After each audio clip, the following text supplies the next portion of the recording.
Full of agenda. We had a request for a couple of additions. For your notes, Windows upgrade, yes, Windows 11 upgrade, earned sick time, correct? and move cost recovery to fire chief report under that, just so we can accommodate Rob, so he has something other place he can be. Okay? Anybody else have anything? Sure. Yes? No, sure, you can I'm easily. teasing. Now, okay. How about move on, approval of the minutes of regular township board meeting of April 16th, 2025. I'm embarrassed. So Okay. many Hey, typos. I did the same thing. So many typos. Apparently I have Bill of Arcadia Bluffs, his last name's SHRIVER.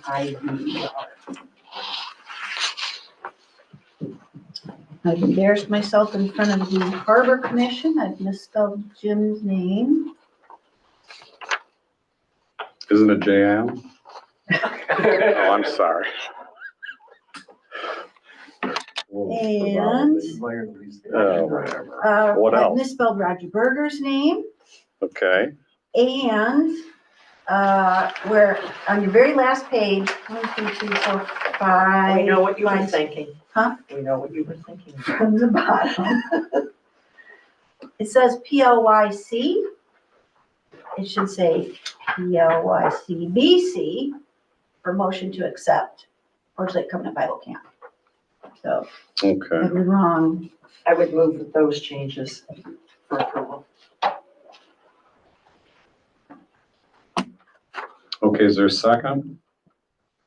Support. Support? Any discussion? All in favor, say aye. Aye. Opposed? Carried.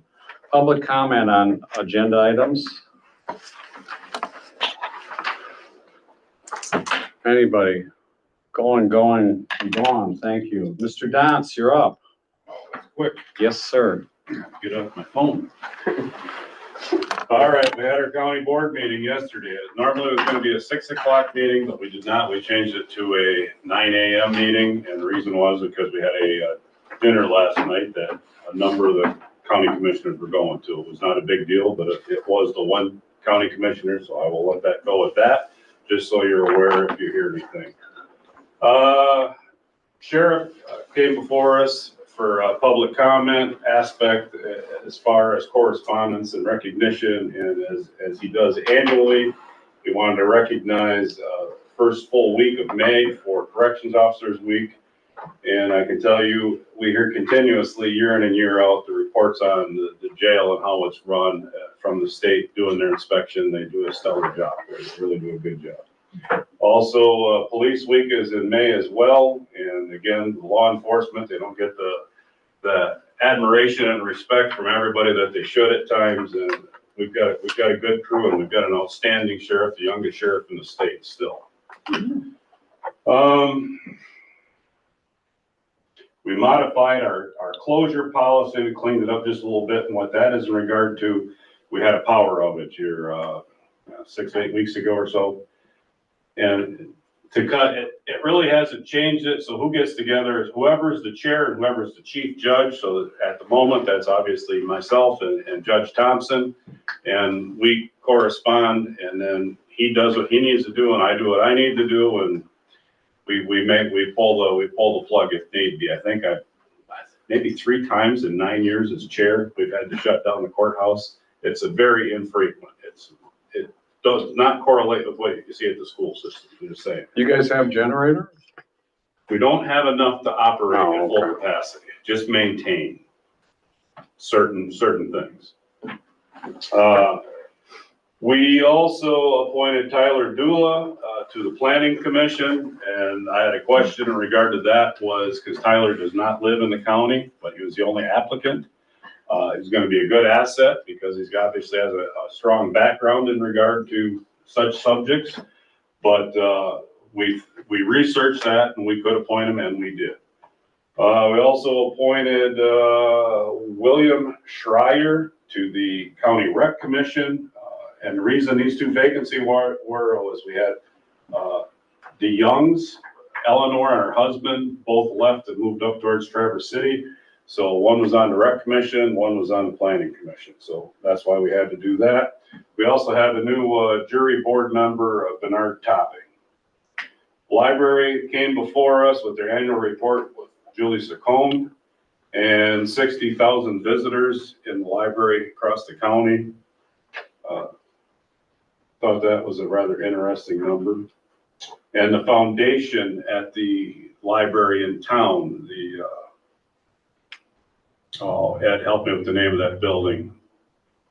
Who built that, Carnegie. Carnegie, yeah. Carnegie building. They had major problems with the foundation and because it wasn't done correctly back. It might have been fine for the time, but for the weight of those walls, anyways, they had to go in, they spent $300,000 to get that shored up. It's taken care of now. Also signed off, for me to sign off on the summer taxes as the chair. Land bank, we have county has a contract with the planning department between the planning department and the land bank for administration. We signed off on waiving fees for some parcel data for Networks Northwest use, being sort of intergovernmental on that. We sent out the county master plan, which has been updated for the 63-day review period. So that will be coming throughout the entire local units for comment and critique. We also agreed to hire a new third-party healthcare administrator, which is Manquin, M-A-N-Q-U-E-N, Vance. It's someone fresh. We had 44 North for a number of years, so that's definitely a change for us, trying to save a few bucks on healthcare.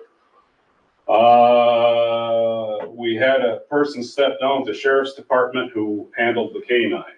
And in the process that Pharaoh, which is the canine dog, had 7 years under his belt. And in the process of that, they already went through 2 handlers, which they generally don't recommend. So anyways, we offered the dog to the owner for $1. And the sheriff is researching, finding, getting someone new into that position. He's down a few people right now as well. Land bank is in discussions with Monastery Public over the Jefferson School property. That's been ongoing for a couple of years. It's been a hot button issue downtown. And if they take it over, there's not going to be a lot of strings attached, and it's going to be housing, and that's going to be that if it goes towards the land bank. We also signed off on a letter of support for the city to become a Coast Guard city. From what they told us, there might be like 20 in the entire country, 3 in the Great Lakes. So Coast Guard city comes with some recognition and, you know, something, another feather in the cap, I guess, is how I'd look at that. That's about it. Question, where they're gonna build the housing, they're doing 100 units to start, they're on 31? 144 if you're talking about the apartments where the old Kennedy School was. Yeah. 2 phases, 288 total, 144 in each Okay. phase. There's another one right next to it, roughly the same. No, that's not moving forward. They pulled the plug on it? I'll report when it's going forward. All right. You've got better information than I do. And then obviously I've had some communication with Brian Cook out here out on the Portage Point, and you've got the manager here in regard to that. So we talked about that prior to the meeting, but Okay, anyway. anybody questions for, anything for, okay. That's Well, it. that's an easy one, isn't it? Man, this is almost getting like the village. They get me in and out like 10 minutes. Wow, Yeah. you want to stay? No? Okay. Anyways. have a good Oh, one more thing, I forgot, recycle. So did we hear anything on a grant yet? No. No, Okay, we're hoping to hear it maybe in June. so since Brad is here, I'll ask, the area up there, did you guys decide on an area that might work? Yes. Okay, can I ask where, like, in relationship to everything that's there, where would it be, Brad? It'll be on the northwest corner Or of the road commission property. So like where you first pull in where that It's, drive is? no, go all the way down to the very end of our property. You can see the radio tower. Right, It's basically right in front of the radio tower. okay, We're looking at probably 5, maybe a little bit more acres, just because they need about 5 acres to be set up on. But the first part of it, it's a pretty good drop off, so we need to get the drive built in there to deal with what they would be Okay. putting in. okay. But We don't have a date, do we? No, did we, Joe? Okay. Oh, one other thing incidental. Last Friday afternoon, I received an email and it's from the White House. And, well, true story. This happened one other time in 17 and I thought it was a gag, to be honest with you. But anyway, short story long is they, state of Michigan, the county board chairs and county executives have been invited to go to the White House. They have a maximum of 75 for admission, so to speak.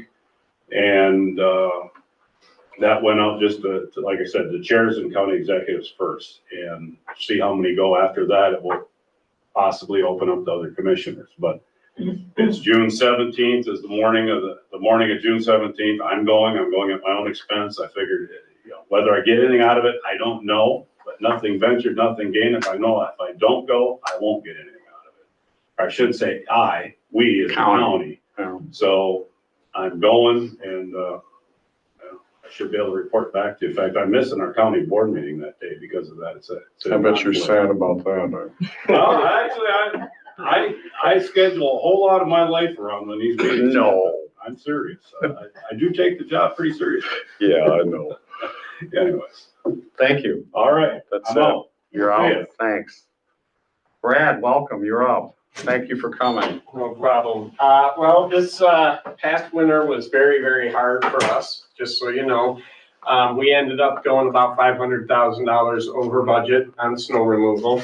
So we are making that up. We are not taking any money off of the roads to do that. We are deferring some purchases and some upgrades to our facilities until next fiscal year to make up for that. Hopefully we won't have yet another bad winter following this up, but it was a very harsh winter. We are moving forward with all the projects. There's a couple of them happening here in Onekama. The paving down off the point, the numbered streets, the 3rd, the 9th, whatever it is, down in that whole area. 3rd, 4th. Yeah. 5th, 6th. It's all the numbered streets down there. Those are all gonna be paved. We're looking at doing those in mid to late July. We understand that you have Onekama days and we are scheduling around that, so that it won't be interfering with that, but it will be something that they come in. They expect to be done in about a week. So it's not gonna be a massive undertaking. It's pretty quick for them to get in. They did mention that they saw the parking lot there is in pretty rough shape. And they are more than willing to offer the same price per ton if you guys wanted to do anything to repair the parking lot while they're here. Just because they know it's, something that, to get somebody in for that small of a quantity is harder, and they're gonna be doing the stuff. Is that a cost share with you or is that all No, on that's all you guys. Talking Sorry. about at Langland, Langland Park? It's the park right off the backside of one of those streets. I'm not sure what the name of the park is. I'm sorry. Langland Park, well, it's the only, You gotta be the beach. Yeah. it's gotta be the beach. parking lot's not in bad shape, is it? They have several areas that they said they noticed were No. in severe distress. I haven't been out there yet, but Okay, they mentioned it. I could have a taxpayer request, it probably came in about Lake Isle. Could we, while we're talking, because since you're gonna have them there, would you do me a favor? I'm just putting this out there. Maybe look at that and tell me what it would be to add that. Lake Isle is back. So there was 3 areas that we asked you to look at. I think Dave did at one of your meetings. It's the intersection of Portage Point Drive and Lake Isle. It's the intersection of Lake Isle and Lakeside where there's a T paved already, but it's crumbling. And then there's that little area along the edge of Lakeside where we'd like to get some gravel brought in at a minimum, maybe pave that's for parking, like Okay. 5 or 6 spots just along there. If people get stuck there, they pull off the road and it's just a. Well, I if you know, could look. yeah, Brad has looked at those. I'll just have to talk to him. Yeah, that's why I'm just Because if it's something, if we can't get it added, that for bringing in gravel, it's easier and cheaper for us to do it in-house than it would be for them to. So we get it prepped. If they were gonna pave something, if you wanted to pave it, we You'd did prep prep it. work done Okay. for it before. That They would would be go in the good to pave. look at while they're there, but the last week, you said the last week of July? Well, sometime in the mid to end of Okay. July, but we understand when on Onekama days, when is it? This Yeah, year? but It's through August 4th. I know. That's less than ideal for out at that. I know you gotta do it when you gotta do it, but I don't know how we're gonna communicate with those folks, because there's cars parked everywhere up in there, and it's gonna be a mess, but it Because needs of to the be time, done. yeah. There is no good timing if you could do it right now. Yeah, unfortunately, this is a project that was picked up by Reeve Riley. Yeah. And they have Filer Township and they have Onekama. Those are the two areas that we're doing this, smaller scale paving. And because it's the smaller scale, they're using smaller equipment and they only have really one setup of that. So it's pretty much occupied with the city of Ludington this year, so. When will we know exact dates? Because I'm thinking we might be able to send a letter out to those taxpayers. I can call him tomorrow and get back with you next Okay. week. That would be good. So, and then we have spoke to our chip seal contractor. The chip seal contractor is looking to start at about the first full week in August, which I believe is like the 5th-ish. So they would start then. We don't have a specific order for them to go at this point. So if there's something that is needing to be scheduled around in August for you, please let us know, because they are going to be here for about 15 days of chip sealing. So they are going to be stockpiling at our yard, they're going to be stockpiling up at Scotty Brown's yard at Brown and Sons, and they're going to be stockpiling down in Filer for the stuff that's going on down there. But we can have them start in any one of the 3 areas. We're just asking that if you know of anything happening, that you let us know so we can make sure we can get it coordinated with them. They are expecting to be able to get in, get everything done. They'll sweep it the same night for the first time. They'll come back, they'll sweep it again, and then they'll apply the fog seal. The whole project on any given road shouldn't take more than about, in front of anyone's house, it shouldn't be any more than half an hour as they go by. And once that fog seal is done, we'll be out of there. So the fog seal takes about 15 minutes to break and set. So it's not like it's a It's not like the old days where you. Yeah, no, we're not waiting. This is all highly polymerized stuff now. So it's a suspension of oil in water, and it's basically like a detergent is effectively the way I refer to it. It's just a amount of soap that holds the oil to the water. As soon as it's exposed to sunlight, that soap breaks, water evaporates, but the oil is left behind. So it's a totally different process, much better, much more elastic. So that's why we expect to get 7 years worth of life out of all of these. When is the wedging and crown corrections and all that stuff gonna happen? We are going in, starting the week after Memorial Day, to do a few touch-ups in areas that we did last fall. Some areas that got plowed because of the heavy plow load that we had on them this year. So we have a few areas that need to be repaired, nothing major, and then we'll be here. So I'm guessing that by June 15th, we're gonna start hitting the roads. We're gonna try and pick up most of them that are in residential areas before the heat of the summer comes, simply because it's a long process for it to cool in the hot heat of the summer. But we expect to be done with everything basically before, just the last week before, and that will probably be down in Filer. Is that like a game time evaluation as you're going down the roads, or have you mapped out the areas that you know need it, kind of? They are basically, we set up and they pull and they determine, okay, this is good, this is as close as we can get. Okay. So they're gonna be marking it out maybe a day in advance. And that's Elmer's doing that work? No, Oh, that's all in-house. In-house, okay. Yeah, that's our guys. We actually have a guy that is our lead paver who came to us from Reeve Riley. Okay. So he's been paving for them for a lot of years, but it's too much for him. He's getting up in there a little bit and doesn't want to work 75 hours a week anymore. So he's coming to us and he's gonna do a lot of the paving for us. So we should get a good final product. We are looking at the potential to do some actual overlays in-house, depending on what happens with these in the Senate, State Senate. The House has approved a plan that would drastically increase the funding for road commissions, which would mean we'd be able to pick up a lot more in any given year. We'd be able to hire a few more people and we'd be able to actually perform some of this work in-house instead of contracting it out, especially when we start talking about these smaller roads, because we feel we can do those cheaper when we have the equipment in-house. And then the other thing we have is, I know I had mentioned it last time, we have sent in some gravel road samples to the company that has the enzyme that will solidify a gravel road. Some of our roads are okay for it. Others do not have any clay and have no limestone. So you either gotta have clay or you gotta have limestone. And most of our roads around here do not have any limestone. I mean, it's pretty much, we just don't have the gravel that has the good quality limestone in it. So unfortunately, we priced out what it would take to get limestone delivered, and it comes out of Canada by barge, and it's about 4 times the cost of regular road gravel. So we just can't afford to do that.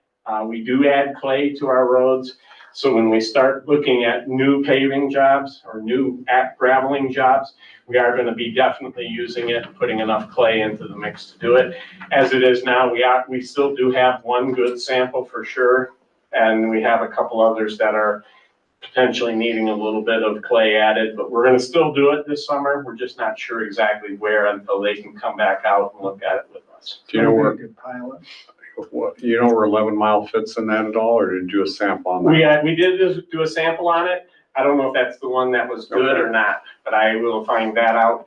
But the gentleman he's from Utah originally, but he now lives somewhere in the just west of Chicago area, so he'll be coming in sometime after the Memorial Day weekend. He'll make it up here to start laying out all the counties worth of works that they have. Okay. Is, Wildflower Lane, is that one of the roads that you guys are gonna wedge and chip seal? It's off of, Smith Road? And I think it's a county road, but it's totally fallen apart. Wildflower is private. I'm sure it's in the subdivision. That's not part of Portage Ridge though. If it was a public road that was in reasonable shape, not completely garbage, the agreement that we came to with you guys was that we would do chip seal on them this year. Okay. If it was something that was beyond salvage, then no, it would not be done. Okay. We could add it, but I'm not gonna guarantee you 7 years worth of life if it's. No, I just was curious, so. Yeah, I'd have to check my list. Is that the first one off Kirkcraft? It's off Smith, it's a little cul-de-sac. And I'm drawing a blank, okay. So, but yeah, so we are, I mean, other than that, pretty much. Okay. You guys are gonna be in real good shape after this year. We still have a few gravel roads that still need to be picked up with you guys. And then we also have a few roads that are still probably looking at near-term repair. Like this is probably the only time you're gonna be able to chip seal a couple of them. And then after that, you need to start planning on doing something more significant for it. Okay. So, and we are working with the village also to extend some of our work that would come into 22. So as we come past your limits into the village limits, then we would potentially be doing some of that. So you may see some of it.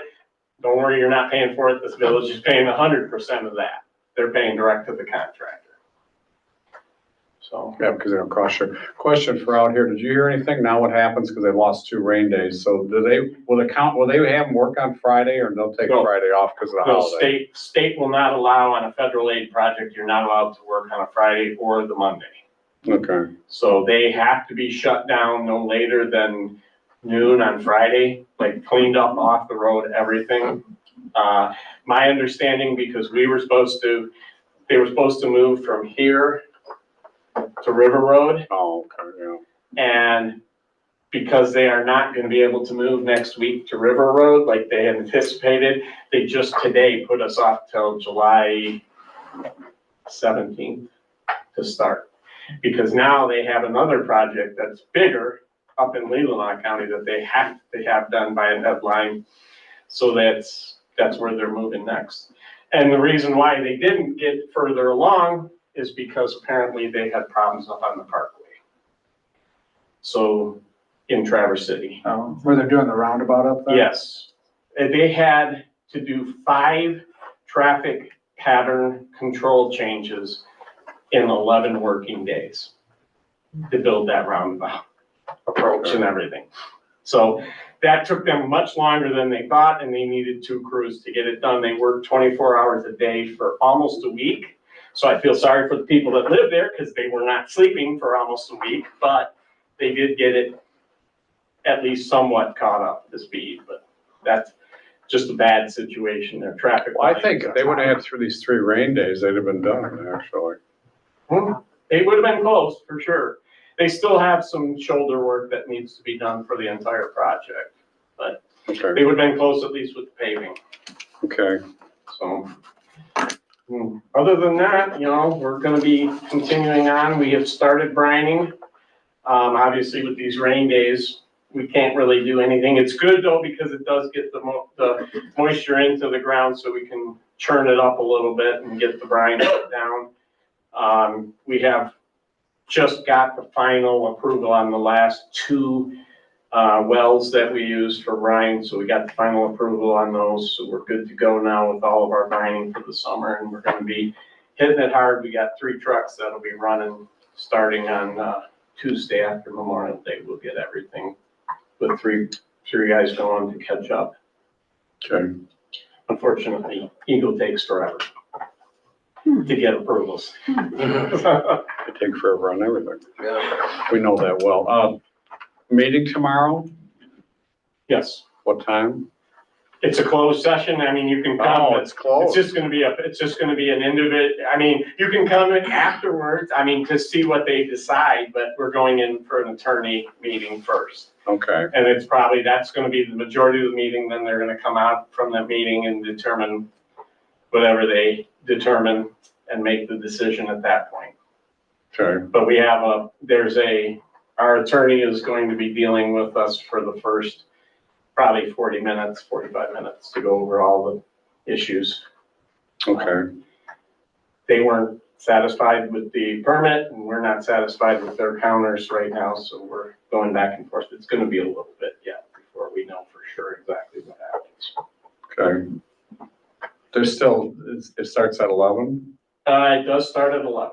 Are they gonna have public comment before you go into Yes. closed session? Okay, Have to have public comments still, but no order of business except for the closed session, and then coming out of closed session to come to a resolution of what was decided or what was at least discussed in the closed session. They'll come out then and they'll do any public comment or any comments that they have in public, and then they will make their decision. in public, yeah, I know. Yeah. Okay.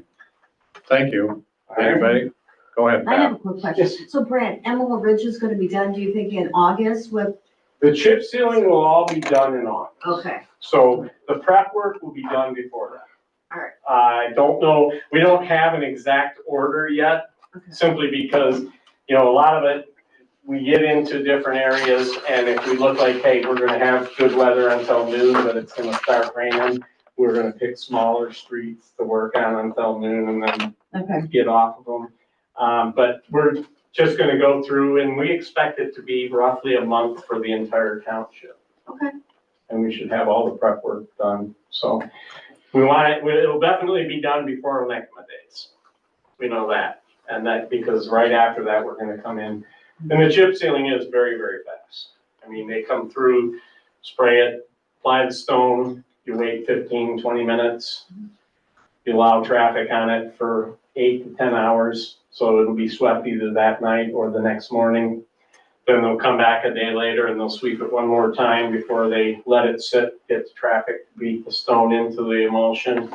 And then after that, they'll come through one last sweeping and then they'll apply this final seal, which is what they call a fog seal.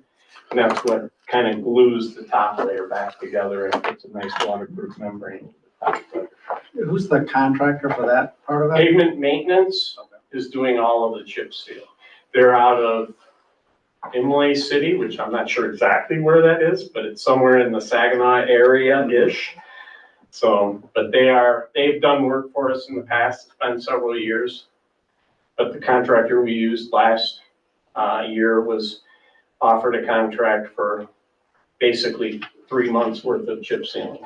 So that's what they're doing instead. So the last time they chip sealed out on Portage Point Drive, it was a gargantuan mess. Yeah. Because it was hot Yeah. and there was tar on car. We're not gonna have those issues. No, this is a totally different process. The emulsion that they're using right now is a totally different from what they used to use. That's back in the days, back when they did these originally, they were still holding over a lot of the old AC 10s, AC 20 mixes that were prior to all of this federally sponsored research where they came up with better emulsions and everything. And because of the way it is now, it used to be you'd spray it down and it would take sometimes 5, 6, 7 hours for it to set up. Now you're talking about 20, 25 minutes and it's pretty much done. Totally different process, much, much better. Okay. And it also is a lot more binding to everything too. So. Okay. Now we'll try again. Everybody? No? Thank you, sir. No Appreciate problem. the update. That was. Yeah, very thank you. helpful. Appreciate it. All right. And you should have got your check. Jennifer, not Haven't seen it Jennifer. yet. Unless it came today. Well, we will double check. And it's either on the post office or there was a snafu. We'll find out. Okay. Yeah, Okay. that's fine. I'm sure it'll be coming soon. Well, so's Christmas, but Yeah. thanks. Thanks. Bye. So that's weird. Again, post office or That's something. not unusual. This day and age, It's over there. it don't matter. It's only 4 miles away. Okay, We have to hand deliver it next time. Yeah. I guess. Financial reports, balance sheet, revenue and expense report, monthly invoices. They were all in your packet. I don't know if anybody has any questions on any of them or. No, I don't. Nobody? Okay. Treasurer's report then. So just a couple things.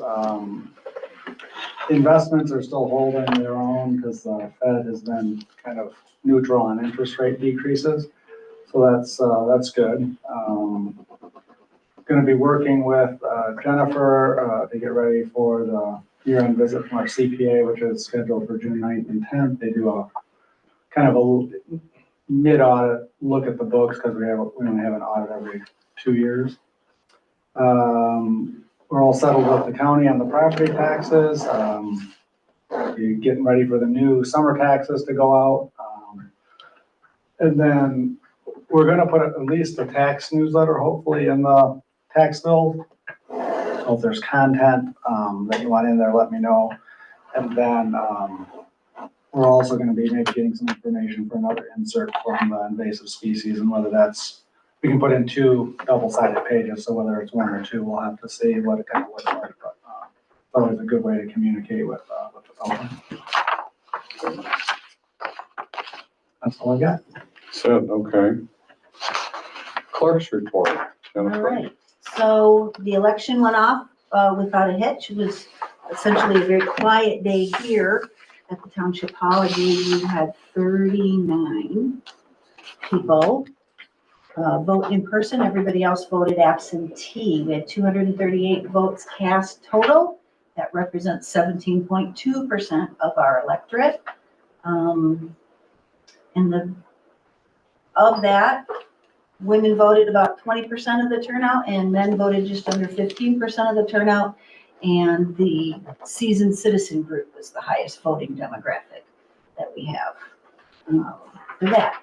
I would like to publicly commend everybody who helped with the election, my deputy clerk, Mandy Kesmarzik, Paul Cunningham, Judy Spahn, Mary Fairgrieve, Marcia Corwin, and Bob Blackwell. It was a very Blackmore, sorry. It was a very well-oiled machine. We were the second township to turn in our information, and essentially everything went off without a hitch. So if we can get Bob to drive a little faster, we'll be first. We missed the first township. Pretty good considering that's your first election. Congratulations. Thank That's you. very good. We will not have an August election, but there will be a November election. Oh, the August isn't. August isn't gonna happen. They decided to wait and go in November. So November will be, County Medical Care Facility and West Shore will be on the ballot. Those are the two I know for sure. I know we have road millage later. Do you want to talk about it now under your report or wait till? Either or is fine with me. Why don't we just talk about it briefly now? Okay, so Takes the August off.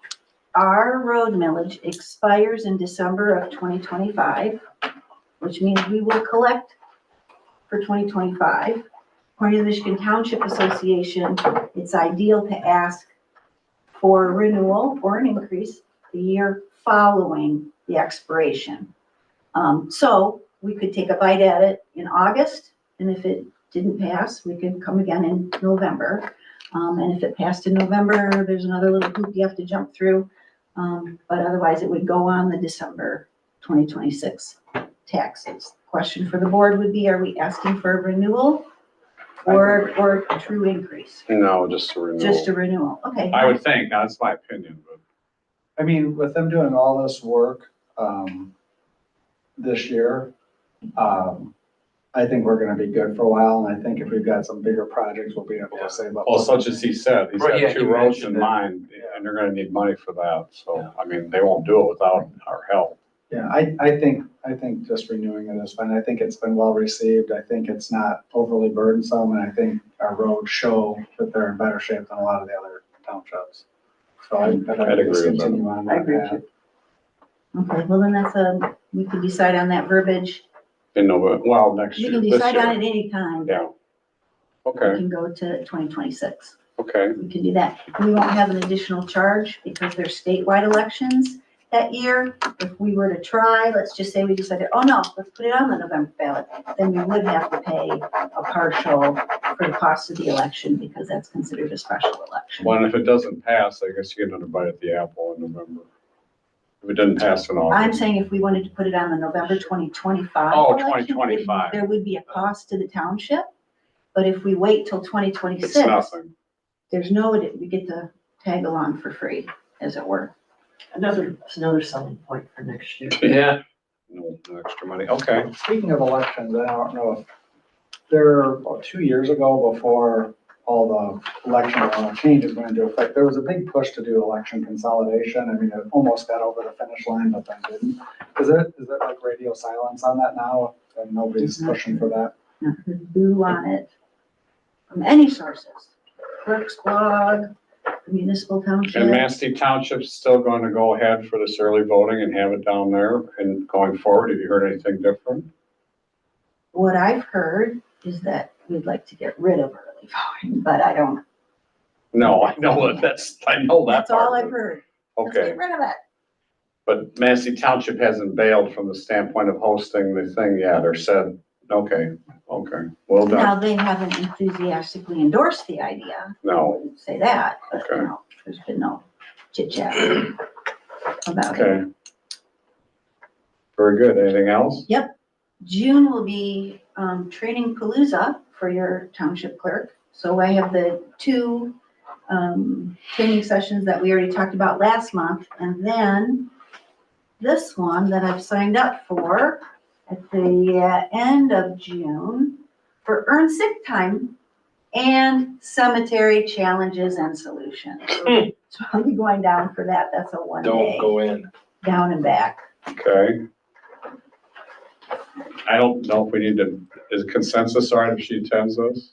By everybody? Yes? Yes. I think that's a good idea. Thank you for going. Okay. Anything else? That's it. You're good. Thank you very much. Jim, how about that, early in the meeting? Without moving. DNR has got their permit from the Corps to do the dredge farther out. Good. The problem arose that when Doug submitted the request, he put mechanical down instead of suction dredge. And if they want to do section dredge, then they gotta go through the permit system again. So they're gonna try doing this mechanically. From the DNR launch? Yeah, Okay, so what is that? And I don't even know what is a mechanical dredge do? I don't know. They're gonna put equipment out there somehow. Like on a barge, like a In that marble bottom out I there? don't know, but they have to. You they have can't to reach. Put a silt fence I don't know. around the whole area. in the So water? the ramp will not be able to be used for 2 weeks. It'll be the first 2 weeks of June that they're gonna be out there doing it. Right, because he told me, he asked me about pulling to make sure I didn't put the kayak. I actually luckily he called me and then I called Sodorsky. They were headed out, like out the door to come out here and put the kayak launch in. So I stopped him that same day because this guy doesn't want it in there when they're trying to dredge. Yeah, okay. So he said he put it in right after, as soon as we called him back. So that is not in the water right now. Oh, I forgot all about So that, that. okay, because Dan, when he called me, didn't explain the suction versus mechanical, so I didn't know. I didn't know they did mechanical even. I don't know, they don't have a drag line, because I asked Joe if he's gonna use a drag line. He said, I don't have one. Well, then, So he's gonna, I don't know how he's gonna do it. But he called me and told me it'd be the first 2 weeks of June. well, I'll have to go and look at that. That ought to be something. Okay. And the Corps probably will be doing our dredging after Labor Day. Okay. And they're gonna go to a depth of 16 feet. So, And what are we now? Do we have any idea? well, when we did it the last time, we went 18. No, I mean, the level in there right now. Probably the deepest were 15, Okay. so. And normal dredge up until we did the 18 was 12, Right. so we've gained. Well, the water's 2 feet lower than when they did it the last time, so we'll be right where we were. Yeah. That'll be good. No. Okay. Anything else, Jim? No, that's it. Very good. Thank you. Recycling, the trailer's still gone.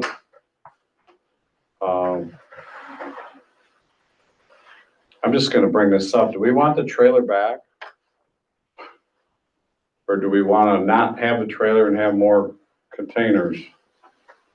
I was hoping they were gonna tell me they had the grant already, we can go, but I was actually gonna ask Brad, well, can we go up there and level the spot off? But that, where they're talking about moving it, it's gonna take a whole bunch of dirt being moved. So that's not gonna work. So we talked about, I could put a fence up if the board, I don't know, if we should do something to keep the stuff from blowing across the road. I thought the county didn't want us putting a fence up. I don't think they care either way, as long as they don't pay for it. I think it was a lady across the street Yeah. that said it's not gonna help. She didn't think it's gonna help. I think it would help, but you still have the big 50-foot areas where you drive in. I mean, Yeah. yeah. Still. And we're moving in fairly short order too, right? Hmm? You're talking about moving up to the road commission too, right? Well, that's only if they get the grant. Oh, I thought they. And they got, yeah, They will. They've already committed to giving the land to the county. but I don't know the county saying we could move there. Yeah, that's what it's for. Did I misunderstand? Isn't that what they said? That's not my understanding. What's your I think understanding? I think it's a central recycling location. That's my understanding of it. That's what the grant was for, centrals. We wouldn't have one here and one right there, would we? That's not my understanding. Who'd you talk to? Carla? Way back. Why? No, I think that's Because that's what incorrect. Otherwise, why would you do it? because of some other process relative to recycling is what I understood. Well, he's talking about 5 acres being because you're gonna have every product could be recycled. Right. So, but it doesn't mean you wouldn't have this here anymore. It would be up there. All I'm saying is, my understanding is the green team is not looking at that as a solution for where we would move, was my understanding. I'm Oh, not saying I'm right. okay, That's the only reason Well, it'd be interesting to find out. we can ask them. Okay, I just know the meeting that I went to, they want them, like, they consider it where they're at now temporary. right. So do we want to talk about the trailer or not? Yeah, Does it's the anyone want to talk about it? The cardboard Well, that's, trailer? and that Do you- essentially belongs to do the you- school. No, the Oh. school, it doesn't belong to, it belongs to packaging. But the school gets the money for it, Okay. okay, but packaging owns the And trailer. the school doesn't want it for everybody to be able to use. And they don't want it on their property. Correct. Correct. Because they don't want to be the center of recycling for the area. All right. What about when it gets, fingers crossed, when it gets moved to the road commission site? Then it would be fun there. I don't think if that gets moved to the road commission site, they're likely to have the PCA trailer there anymore. Oh, okay. I don't think so. Okay, maybe. Is there a feeling as people have been driving by that it's been tidier It looks real clean. I was in just the there. since we don't have the trailer? Is the trailer the biggest mess maker? Well, if there's not a ton of cardboard being left outside those green containers with the PCA trailer not being there, it means people are just fed up with it and throwing it out, or they're actually taking the time to cut it and stick it in the green containers. If we found a bunch of cardboard piled outside the green containers, I'm inclined It's to, looked pretty good. No, it's I'm been inclined to actually get most, more green containers and make the PCA trailer go away. I'm on the same page as because I think the that. stuff blows out of there, they pile it up behind, they don't. Well, as soon as the guy comes to pick it up and 2 or 3 people show up with their truck full, they don't want to drive back to Manistee with it. They just leave it there by the steps. Kind of nasty. Yeah, I'm in favor of that too, because I know the times that I go, even when the trailer's there, the trailer area is still a mess. Yeah. Is there any way we can do a couple more of those? And I Yeah, you just tell them that, well, they're responsible to keep them, like if you fill them up, they'll bring more. We pay, we don't, it's not we pay by the trailer or pay by the container, it's, There won't be an additional charge to the township if we say, we want. it's we want only, how much is it on, I don't even know, what is it on the bill? I don't know.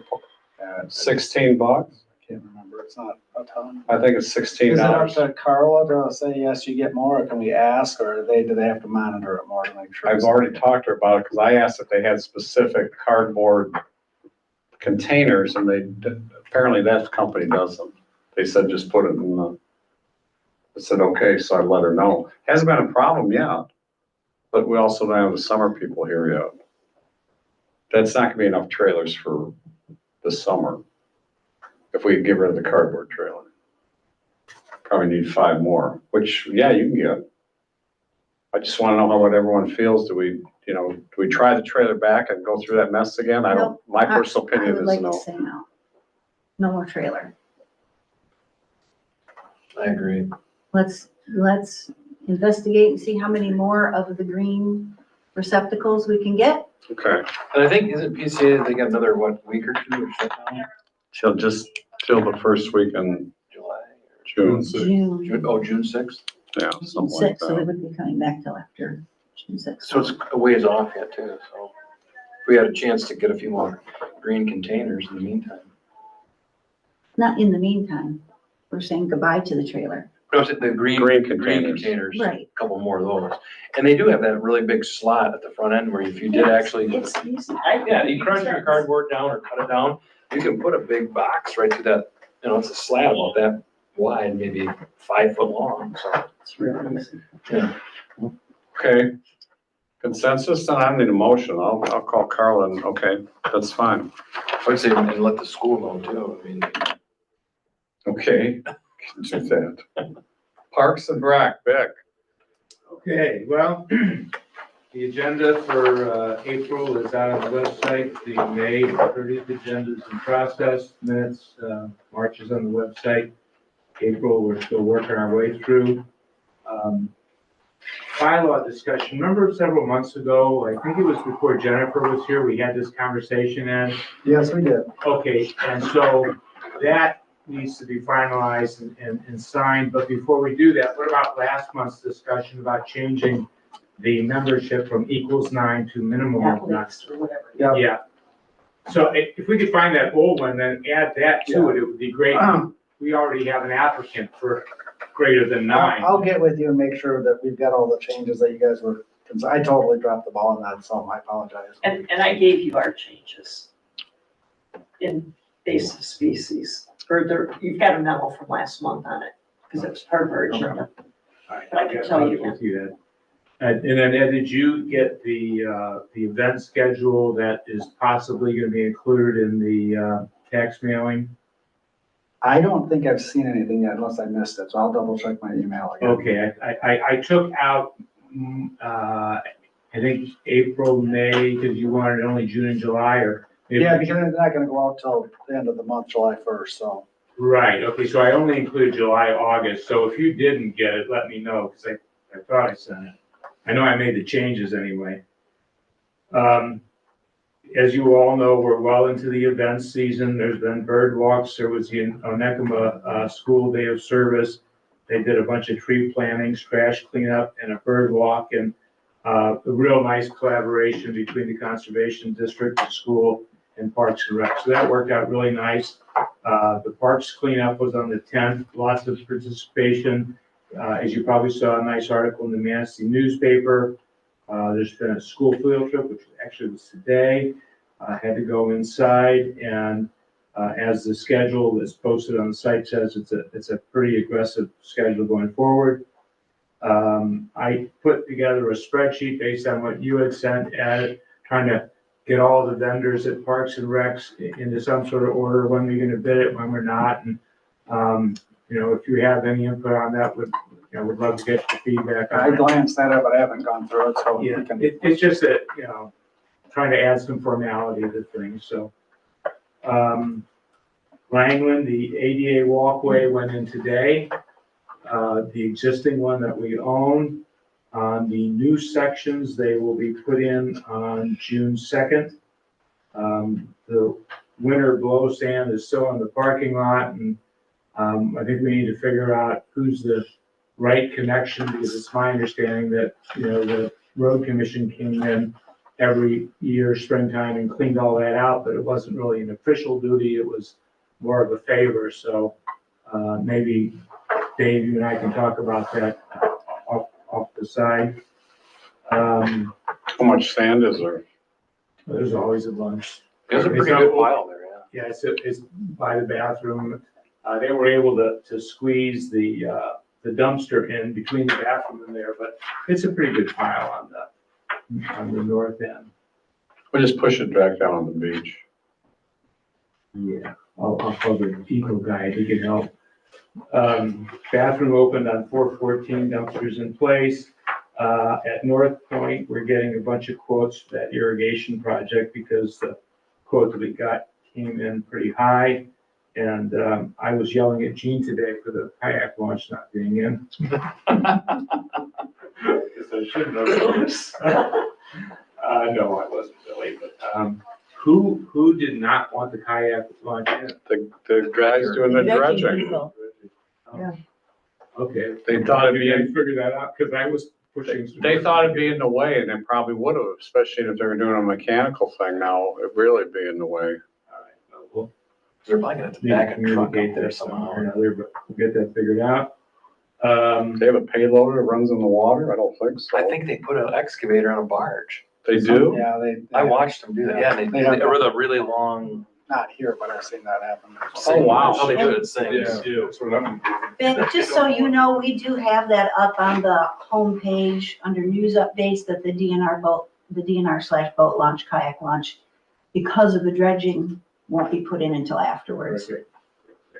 The sport fishing is putting it on their website too. Oh, good. That's pretty much it. Vic, do you mind if I piggyback on you? Go Just right ahead. Give a quick update on the non-motorized trails, Tim, progress. we're making, I mean, believe it or not, we're making good progress. It hasn't been all sunshine and roses, but, we are hammering out the details. We've got it boiled down to what we call the south section, then the central section, which is through town, and then the northern section, which is kind of past the village going out Portage Point Road. They've been working hard on it, and we've pretty much got some defined routes down for the south, the north, with some tweaks here and there, and that's why our next step is engineering and to see, and then through town, there's still about, I'm gonna say 3 options out there of different ways to go and what it would look like in the village limits. So that being said, we're close. I mean, we're a heck of a lot closer than we were a couple months ago. So it's just taken a lot of hard work, and I was out walking the sidewalks in town here yesterday, had a Zoom meeting with Teo from the Michigan Health Endowment Fund. Very, very supportive people. They want to come help us any way they can. I mean, I was almost shocked at how much help they will offer us, which is great. Grant monies or Oh, help? great. That's to where they got the grant now Right. from, but just helping us work with the community. And, I was just talking to him about how this was, I mean, I know you've been here a long time. I've been around for a while. That this is one of the few times that, we're working together, 2 governmental agencies, a group of people coming together, kind of some contentious issues, and we're working through them. It just takes time and patience, and everybody's got to learn, it's like kind of getting along in the playground a little bit. So we're coming together, we're making good progress, and I think we're at a point where we got to start looking at some engineering firms to get some more kind of hard evidence and where we can actually go with things. There's going to be a few pinch points here and there and get some ideas. But I'm glad to report positive things about it. So, Okay, hasn't been easy, but it's coming. good. Vic, anything else? Nope. So under Big park, spend there. yeah, big spender. Under Parks and Rec, I'll just say, if you haven't noticed, the new building in the park, the new gazebo's up Yeah, it and looks done. nice. And the only thing left to do is they're putting asphalt in front of it. I think it has to do with more parking. Or ADA. ADA stuff, maybe not parking, ADA stuff to be able to get to that with not having to walk across the grass. And Mr. Brown should have that done shortly. Mr. Wallace. Gotta go. Oh, I'm sorry. You want me to do it? You got 2 minutes or no? I got 2 minutes. Mick, you're done. Done. Dave, sorry, go ahead. 2 minutes to tell the story of my life. Planning Commission had a meeting, we worked on a minor amendment of an SUP for RDM storage on Brant Road. Correct. He'll be expanding his storage facility. ZBA has a hearing on June 16th for a site setback variance in Wiggity-Wa. And Portage Point Inn, we've been in contact with Duncan McCollum and to speak about the ball field and the condition thereof.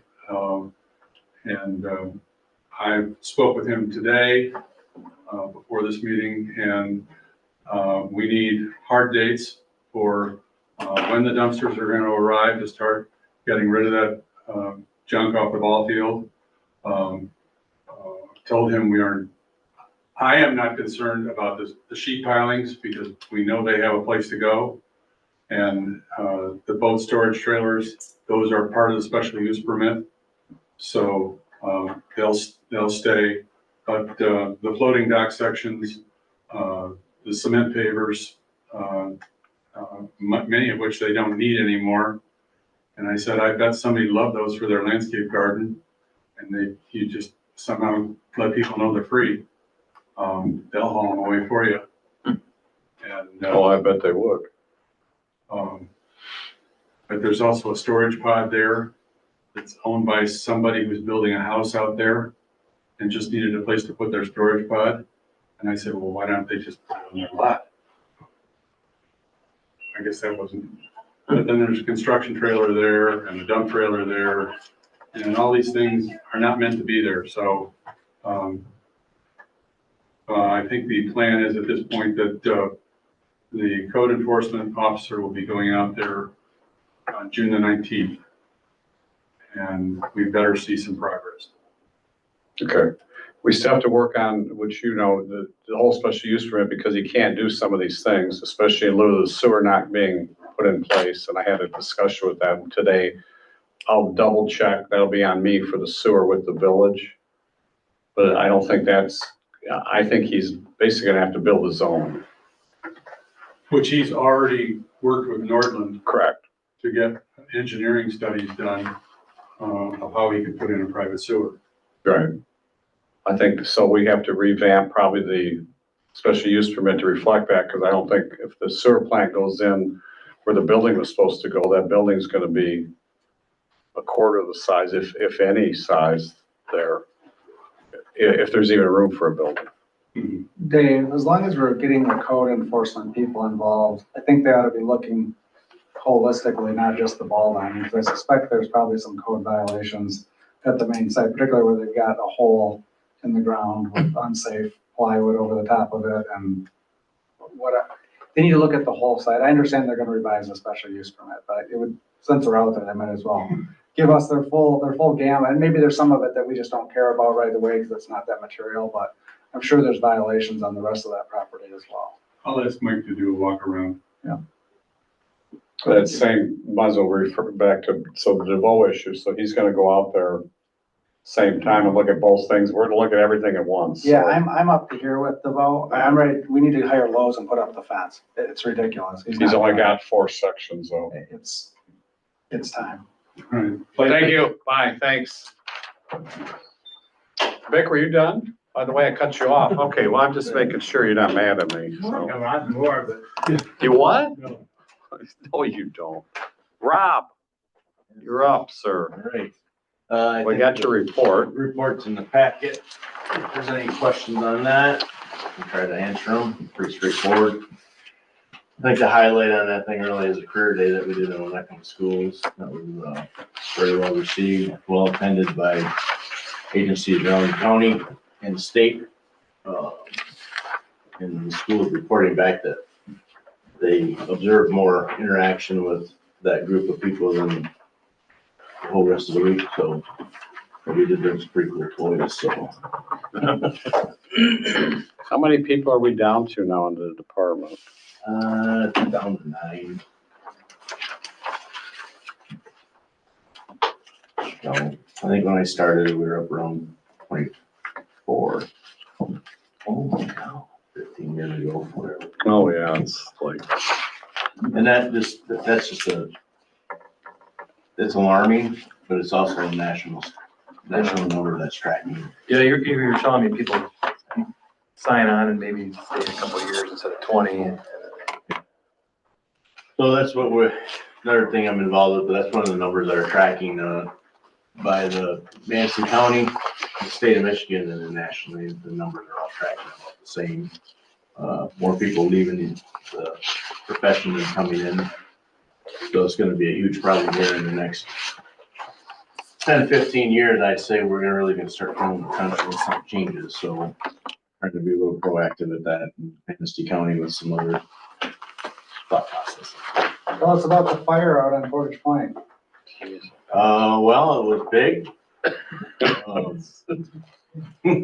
It was, something that I don't think, as a department, as far as long as I've been on it, everything that we've ever dealt with like that size and I'd say it was fast moving, but it wasn't in terms of some other fires that you know, comparable to the fires that in California and all that are just racing across the land, but, so it was moving and, you know, when we got there, it was right alongside the house there, and that was obviously our main concern, was trying to save the house. And I feel if you look at the drone pictures, you can see where it was burning, where we started probably spraying water and pushed it out around that house. and then it turned and the wind actually started to swirl a little bit and it started pushing it back to the north. And that's when people started getting a little bit panicky because we couldn't get through that landscape very well with the dead trees and the tall grass and the cattails.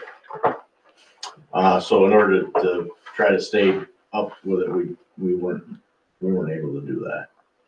So, luckily, the Forest Service was in the area doing some controlled burns. So they had a crew staff, and staying at the Hampton down on the beach. They had helicopters sitting at the airport with pilots sitting there at the airport. And when I requested them right away, they came in from Stronach. I believe they were done with their controlled burns, so they're actually available. So there were a lot of things that just lined up that day to. Because as you and I talked, I don't know if I've ever seen that helicopter at the airport I've never seen it there. before. That's a once in a lifetime kind of thing when it's at the airport the same day we have a fire. I mean. Yeah, it was there for, I think, 2 weeks. I mean, but what's the odds of that? Yeah. Could we have contained that without the helicopter? Without it burning way more? No. Yeah, I don't think so. We would have had to really regroup and do some different things, which, now we think, oh yeah, we would do that, but in the heat of the moment, would we move fast enough? I don't know. Because it was starting to move faster because we're getting in some dry cattails. I'll tell you, from a guy watching it from his deck, I was getting my garden hoses out. Yeah, that would have definitely turned on your irrigation system. Yeah. So I think, we had manpower, we had vehicles, we had equipment. Can't get to it though, so. You just couldn't get to it. So, I guess as long as it stayed on the shoreline, things were good, but, Eden had semi-full, house. So it was curving around over by Little Eden. It was hooking back that way, heading towards your place. And, the one house they got probably within 35 feet of. That, yeah, I know. I don't know. Who James. So when we requested the Forest Service, they were there in like 20 minutes. And the guy came up and said, what do you need? I said, well, need to get this thing stopped because it's shooting down that way and, we can't get to it. He said, you want some water from the sky? I said, I'd love it. He said, well, I'll have it here in 20 minutes. Well, so that's definitely put a stop on it, enough for us to get in there and get some of the hot spots put out and kept it from rekindling. And From our house, Joan saw when it first started, and she goes, I think there's somebody burning out there. I said, no, it's a no burn thing. What are you looking at? I looked out the window and I went in the other kitchen, came back, and she goes, it's really burning now. And I go, what? And I took him, and the smoke was like, I said, maybe we should call 911. Well, we got the call, and then you guys were already on your way.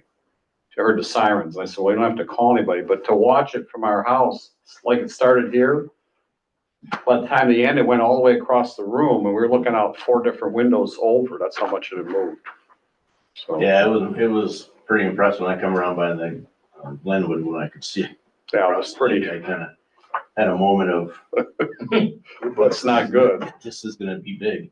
So, Pretty dry over there, yeah. it was dry and, I think there was a guy burning in brush, really. So are there penalties for burning without a burn permit? so the DNR, Cost recovery.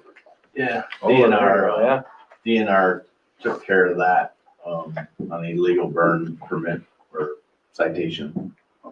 So Forest Service, I talked to that guy because I kind of wanted to know what this guy was, because he was asking what he was gonna be facing. He was obviously pretty nervous when he seen a helicopter flying around. I think it's only like $19 an hour they charge for the helicopter. Yeah, $18.99. $18.99 Per second, yeah. What? No. Probably per minute. So the Forest Service, actually, I learned that, in their policy, they don't start the bill until after 24 hours. So if they can get the situation taken care of, all done 24 hours or less, then they don't typically charge. Cool, which is very nice, actually, so. Right. And then he said because he requested a helicopter, then, that definitely falls in that 24-hour period. Outside of that, then somebody would have got a bill for the helicopter. Or he's just gonna get a fine from the DNR or something? Did we have any issues with our equipment or anything get damaged or did we get stuck or anything like that? How did that all work? Yep, so, no damage to any equipment. I believe it was Bear Lake got their brush truck stuck back in there. The homeowner said, you can drive out there. I drive out there all the time with my pickup. It's safe. So they went out with their pickup and their water and they went out and they actually, kind of weird thing is that they actually sprayed, emptied their truck out and then they got stuck on the way back. The ground just kind of fell out. So Arcadia was right there. So they hooked onto them with a winch and they were kind of working them out of there and all of a sudden their truck fell through the deal. So if 2 wasn't bad enough, we decided that we could help them. You decided you could, oh, is that what happened? Yeah. Do we have a winch? Yeah. And we were really just a little ways off of his. He had like a wood chip pile that he kept laying chips down on and driving on and stuff. We weren't really that far off of that. Our driver of the truck said everything was good. He got out, put it apart, got out, shut the door, and the whole truck just dropped up the axles. Oops. So So that's the marsh over there. I mean, that's. Yeah. So we're 3 for 3. 3 for 3. And the saving grace was, again, the Forest Service was coming through there with their bulldozer. So they hooked onto the trucks and pulled them out with the bulldozer. But Arcadia was a little nervous because they were in, I think, well, Arcadia must have got stuck first because they were in the furthest and the fire was kind of coming towards their truck. So they were. And they had no water. They had no water. They were using Indian packs, which is a little backpack with a little sprayer thing. Kind of like you maybe spray in your garden type thing to get the weeds out, whatever, but a little more in depth. But so they were using that to just kind of keep the fire at bay there. So just some intense moment. That was on the north end. We were up on the south end. But that was, we were calling for status checks just to keep everybody safe and know where everybody's at. So I think all in all, it went well, you know, go back through it again, you'd probably do a couple other things. Could have been way worse. Could have been way worse. I mean, if that helicopter would not have been around, it would have been. Well, they had my Indian back out. Probably. So, yeah, it was something that personally, I've never been involved in anything like that before. I've been in some big structure fires and stuff like that, but Not like that. not like that. I wasn't around for that big woods fire they had up in Bear Lake that year. I wasn't around for that, so I have nothing to compare it to. I think it was lucky the wind was blowing from the north a little bit instead of coming straight into it. Yeah, for some reason it was swirling right there, and that's what started pushing it back to the north. So it was actually burning against the wind, Yeah. but it could have been that's where the fuel loads were at. Easy to get to fuel loads. Yeah. And then we were back out, I don't know, 11:30 at night, someone called for a Restart? rekindle, which was just a stump that got a little breeze on it and it flared up a little bit and wasn't gonna go anywhere, but we went out and put it out, so. Okay. Made everybody a little bit nervous out there, I'll be honest, and I don't blame them. So they called and said, hey, we got another fire out there, get that out. So, received a lot of phone calls from landowners I talked to a lady from California, you know, some property out there. She was like, oh my God, you know, it's kind of a real deal for them California people, so they're really nervous on that, so. But yeah. And I don't think there's anything to do about the dead. I mean, someone asked me what we could do about all the dead brush that's out there, and Occasionally you'll hear the DNR or Forest Service will do a cattail burn or swamp burn. I don't know what the reasoning is behind it, just maybe for that reason right there, but. There's no way to get to it other than, I mean, maybe by canoe or something. I don't know. I mean, you can't, it's just a marsh. I think one thing that we ought to consider doing, and with the potential trail going in across that property at some point is, you know, I think money on surveys that are permanently marked so that people can't be pulling up lath is very well spent. The Land Conservancy has already identified some encroachments and structures on township property in that area. I think we should get the property surveyed, you know. That was mostly township property, right? Yeah, but that way we know where ours is, we know if there's stuff on it that shouldn't be, we know if people are using it, and it really is a wetland preserve. Right. It's there for, so might be something we want to consider. The ball's in our court. That was one of the expectations of GTRLC, that we deal with the encroachments. And we haven't done anything with that because we weren't really sure how serious they were. But now they're coming back, giving us cost estimates. And are we sure there's some encroachments, Vic, aren't we? I You think can see from the area. Yeah, pretty that's darn sure. to Ed's Yeah. point. And Okay. yeah, we certainly think there are, so we probably ought to validate that, and then the ball's in our court to handle the encroachment. Okay. It feels like encroachment's the flavor of the day today, so. I mean, Pretty there's just lots of issues like that. Encroachment Wednesday. And the gentleman apparently made a donation. Yes, we got a thing in, I don't know when I got here, but I got it today, and I got it in the mailbox, and it gives a donation to the fire department for our efforts, and apologized again, and said that we have a phenomenal crew to do what we did. Hats off to the fire departments that were out there. Yeah, I'm sure I talked to him, he didn't, So now fast forward, so hence now the bringing up of the, Cost recovery. which Jennifer has helped, Yep. I don't know, numerous days. And, so this is a draft that was, typed up and written up by Tom Originally, originally. back in April, the latest draft that Tom had was dated April 30th of 2024. So he sent that over, and that's the basis that we started looking at. If you don't mind, I want to point out, we were all emailed the draft version 3, and I found an error in that draft. So you now have a draft version 4. Nope, that's your exhibit A. Is that You what's now there? have a draft version 4. Oh, I see. At the bottom of page 2, you will see highlighted what the correct, highlighted. what Throw that- 3 out, right? Correct. Thank you, Nancy. On the bottom of that page, you see it's highlighted, 2, Is highlighted. 3 the right copy or? 4 is. Did you rip out 4? Okay. Get rid of everything that doesn't say four. You've got the good old days of assessment. 4 is right here. This is how I'm helping us stay number 1 in recycling. That's great. Glad to hear it.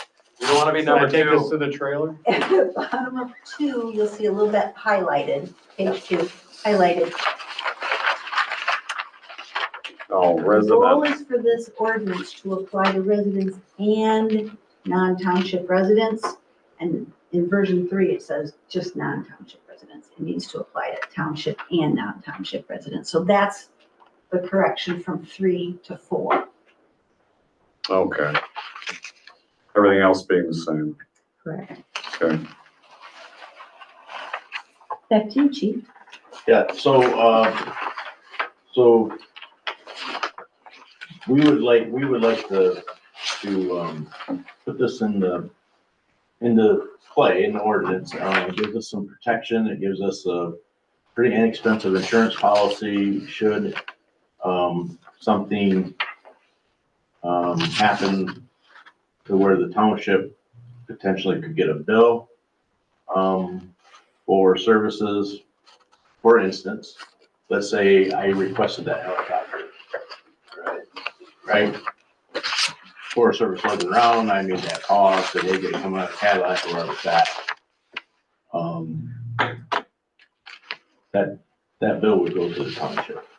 And then we could potentially turn around and hand it to the homeowner and say, you know, we call Geez, it. you're lucky. Yeah, so, I mean, that's an example of how that would work. Otherwise, just, you know, every day, but just cost recovery in general, in the fire service, the cost of doing business is just getting out of control, actually, to be honest with you. I mean, we just bought $1 million fire truck, right? So, we're just shy of $1 million. So medical supplies, all that stuff is just going up and up and up. And there is a lot of times when we go on stuff, it's under negligent conditions, right? That fire out there was negligent, right? If there was an overman, he chose to light that fire, so that's negligence. So those are the things that we could implement this on. It doesn't mean that every time we roll a truck out of here, something's gonna bill. It's not what that's meant. It's never meant to be that way. But it gives us an avenue to do that. Right, so Makes sense, yeah. there's numerous examples of fire departments around the area doing it. I won't say Manistee County is high in them. We would be one of the first township ones. No? Who else does it? Norman? Norman, and they specifically use fire recovery, which is the third party that we've provided the info for. Obviously, City of Manistee does as well for fire and EMS. Maple Grove, they're starting it. Cleon has been doing it for a couple of years as well. So it's Manistee until the last couple of years, we're behind the 8 ball as a county as a whole, but that's no secret in the fire service in this county. We're behind the ball with a lot of different things. This department as a whole, we do fairly well. We're fairly progressive, and this is one of those next steps to keep pushing forward. Like Rob said, it's not every incident would be recoverable. We have to provide a service, and then it also has to be a fire incident. So at our EMS level, we can't bill. That's a state law. There's no ifs, ands, or buts on that. And obviously, most of our runs are EMS runs. But like you say, if you're responding to a fire that was negligently set and you get your big $1 million rig stuck in the mud, I mean, my gosh, they should be a little bit responsible. Well, that, or say someone somebody doesn't live here. damages, Oh, yeah, like a their tourist. gear. Well, that's a wildland extrication gear. That's $1,500 just for the coat and pant. That gets expensive. Yeah, just like they were talking about this fire retardant suits that you're getting, through that grant or whatever, you're trying to get them, how expensive those things are. My God, everything's just out of. So, yeah, so that specifically is turnout gear, so structure fire, car fires. Yeah. High heat situations or hazmat stuff, that's a $3,500 set of gear just for the coat and pant, not all the other stuff that's with that. So it's stuff that's very expensive. It makes sense to me. So I would add, I mean, I know we've been dealing with this for a little bit, but it's weighs pretty heavy on me, knowing that, in a lot of cases, I'm the one that makes the decisions out there. And, I just think that there's some protection that we're asking for with this, that we need. It doesn't harm taxpayers. I feel like that's definitely gonna be a concern for our taxpayers. So a resident who pays their taxes, unless they're negligent, like the David fire, they will not see a bill. It will go directly to their insurance. And then from there, what the insurance doesn't cover, that's a wash because they're a taxpayer, they pay taxes. Now, taxpayer who's negligent, like that gentleman, bill would go to their insurance carrier, and whatever they don't cover, if anything, then he would be eligible to be sent a bill directly because he violated the law. And then non-taxpayers, same thing, it would go to their insurance. What the insurance doesn't cover, if anything, because they're not a taxpayer, but they're using our services, they would be eligible for the remainder of the bill. We're talking non-EMS. Nothing EMS. Okay. I mean, I'm in my head, I'm thinking of a scenario like you're shooting off a bunch of these fireworks out in Langland, you catch the grass on fire, you're up here for the weekend from Chicago. Yeah. Maybe you get a bill. I mean, it's kind of a no-brainer, I think. I don't know. Yeah. They would definitely be eligible for them. Yeah. Mhm. It says, I'm just trying to think of how this would apply, and that seems like a pretty logical, something that happens a lot. Okay. Yeah, I mean, another example, we had a guy, hit this telephone pole over here, knocked out this whole corner. And because it was such a main pole, it took consumers a long time. We had all these roads blocked off for over 8 hours, Oh, wow. right? So you got all your people, yeah. Yeah, all of our people, all of our trucks, 8 hours. And we walked away with that with Nothing. zero in our pocket. That person never got a ticket. Don't ask me how, but, We never found her. Yeah, well, that What? day, it took off running. They took out running. yeah, But that we had day. a car and we had the insurance company. Yeah, no kidding. They never gave him a ticket. That was a big deal. Yeah. And we had a hazmat situation with it because consumers blew one of their main hydraulic lines on their boom truck and it sprayed hydraulic oil all over M22. So Wow. we used every piece of floor dry we had, plus the county brought, I don't know, 5, 6 bags in from the county to keep it from rolling into the drains. Jeez. So it's out there. Yeah, I mean, Those things are out there. We run on them, we deal with them and Yeah. I was on my way back from my parents coming down Portage Point Road. I was in Florida visiting them. And I thought, this is weird. I've been gone a while. They installed a red blinking light at Little Eden Camp. I was like, guys, had like his turn signal. He was down, he snapped the pole off, missed that turn. He was laying in the ditch on his all fours, you know what I mean? And This year? that's a couple of years ago. Oh, okay. And so I don't know how long he was there. I flew into Grand Rapids at 2 a.m. I mean, so there's another example of, and that guy got a bunch of tickets. Sid, have you had a chance to look at any of this? No. Okay. So what do we want I'll to be do? honest, I got it at 8 o'clock Monday night. I was busy from 8 a.m. to 8 p.m. Tuesday and I was working today, so the attorney has looked at this. Yes, so, Because my skimming of this, I've got a number of issues, and I'm not opposed to this, but I think there's some problems with just my cursory review and what I remember from last time the way it's drafted. Particularly, it doesn't appear to me that what you guys are saying about you're just gonna build the insurance is necessarily reflected in the text of this, at least I didn't see it. So the other thing is, this was pretty controversial the last time it came up, and I'd like to have the public, be able to see it for a month before we act on it. That's my thoughts on it. I want to read through it again very carefully. And I'm not sure there's some stuff in there I think could be clearer. sure, so, well, and that's, But if, if everybody else is good with it, I guess we can vote on it, but. when Tom sent me this, Yeah. right, we'd had discussions before, I didn't know there was a draft that we'd already paid for. So Tom said, yeah, let me send it to you. Sent it to me, I met with the captain and the chief, we went through it, we made some edits from that original draft.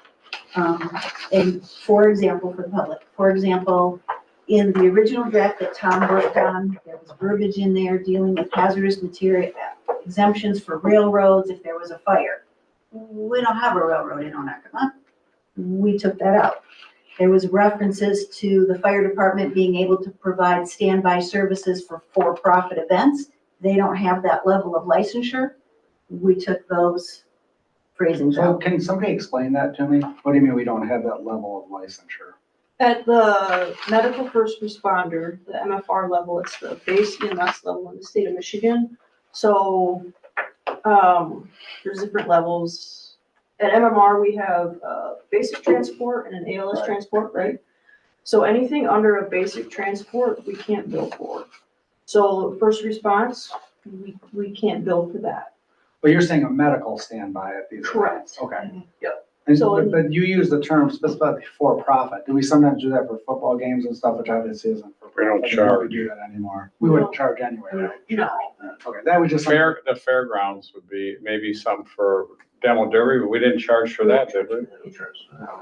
PR work, basically. So I mean, if someone had an event such as whatever, I don't care, they have an event, they said they want you to provide medical, would we charge them for that? We can't. We can't. We don't have to go, we just can't. We can go for volunteering to be there, Okay, but we can't charge for any EMS services that we do. The license level just doesn't allow it in the state of Michigan. okay. Right, so, and then we had a bunch of questions. So I sent back the document to Tom with the notations. What does this mean? Tell us, explain this doesn't apply to us. We don't have this level of licensure yet. Can we leave it in? We expect to be there in 5 years. Nope, Tom said, take it out. Great, we took it out. So Tom and I went line by line, all through it. He answered all the questions. And while we were talking, I made the edits that he wanted, and that we said we needed to go with. And he said, great, I'll send you a copy. And I said, I've already done it while we're talking. Oh, okay. So that's how we got to there. Tom's also done this for, he is the attorney for Manton, and they have a cost recovery in there, and he used as part of his basis initially, according to our conversation, initially, he had pulled some cost recovery like from Elmwood Township and up in Grand Traverse, et cetera, and done some work that way for it. So you're fairly confident in what you've discussed and it makes sense. I am. I'm not opposed to having Ed's questions answered. If Right. we need to have a special Yeah. meeting in another week or so and For get sure. everybody all on board 100%. Right. Question, is this something that we revisit maybe annually to, like if prices so go that up or Well, down? that was, thank you for asking. That's an Okay. excellent question, Mr. Kiefer. I got 3 brain cells all working at the same time. So part of the reason for wanting to redo the ordinance we have right now is prices are mentioned inside the ordinance. Okay. Then your hands are tied. Oh, gotcha. That I Tom- agree with. Makes Tom sense. said, take them out of the ordinance Okay. and you refer to Exhibit A inside the ordinance.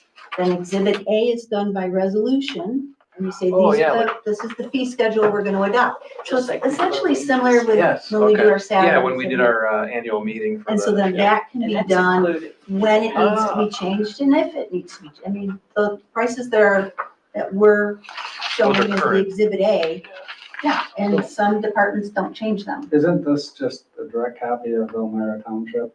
As I recall, you had one that's got these weird random That's- numbers on it. That's not random, it's the insurance, So that's what the insurance. it's the was. national insurance, Okay. insurance rates direct from fire recovery for the year that we. And the put together. descriptions are in here are straight from that as well. From fire recovery. Okay. There's nothing that we presented that we created ourselves for the most part. I mean, we took the railroad thing out to make it a little more formal to us, but, everything, in it, right down to the fees are a national, fee Right, and schedule. Tom actually said, what third party are you using? Is it fire recovery?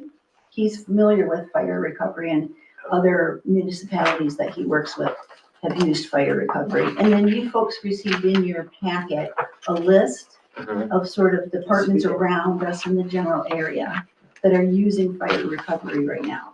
It seems like there was about 10. Is this Exhibit A that you've attached, is that right out of That's from fire recovery, that's their Okay. national schedule. No, okay, very good. So just so, and I looked at this down, I'm trying to find, so when we talk about billing a township resident on the insurance, and if they, let's say, whatever, they only pay, let's say it's half of it, I don't care, whatever it is, we're not gonna have them. Where does it say that, and where do I look for that in here that talks about that? It's on there. That's not about the issue, I think. but- Okay. So go through that again. What you talked about is we bill a township resident, it wasn't their fault, but we collect from their insurance company and they don't pay the whole bill, we would eat the rest because they're a township taxpayer, correct? Depending on the situation. If it wasn't intentional, it was an accident. Right. Okay, accidental fire. We would bill their insurance company, and if they didn't pay the whole thing, we would then say because they are a township taxpayer resident, we're not going after them for the balance. Is that correct? Okay, where does that say that in here is what I'm asking, or does it? And it says in there that we have the right to pursue, the chief has the right to make a decision on whether they pursue the, I don't know the verbiage is exactly, but, We're trying to leave flexibility with the township and the fire department. If you have an extenuating or an extraordinary circumstance that may be above sort of the general level of services that you're paying for in your taxes, Because if we leave it general, that does leave some leeway for the chief to determine, because at the end of the day, it all goes back to him to decide what we do, right? Leaves leeway if maybe someone, their insurance covers half of it, they're on the hook for the other half. Okay, if we send them to collections, that's probably not gonna do them very good. Maybe they aren't financially stable, maybe they're in hard times. maybe they can't pay the 50% of whatever, maybe it's a very If they're large. a township resident, we wouldn't do that anyway, according to what he said. If they're negligible, though. If they're negligible. So if they fall under that, okay, he would have the flexibility to say, all right, we'll work on a payment plan. And maybe that payment plan is. Okay, significantly sections, lower. okay, section 7, I see how it's written, so Under determination and authorization. I just couldn't see it when I'm looking through there, okay. We didn't want to get the ordinance full of words. We didn't want it to be too wordy because then it could start to get confusing and then hands would start to be tied. Now, that's So- not to say we couldn't do a policy because people have done that. They just write in fire department policy where it would, list out those specific examples.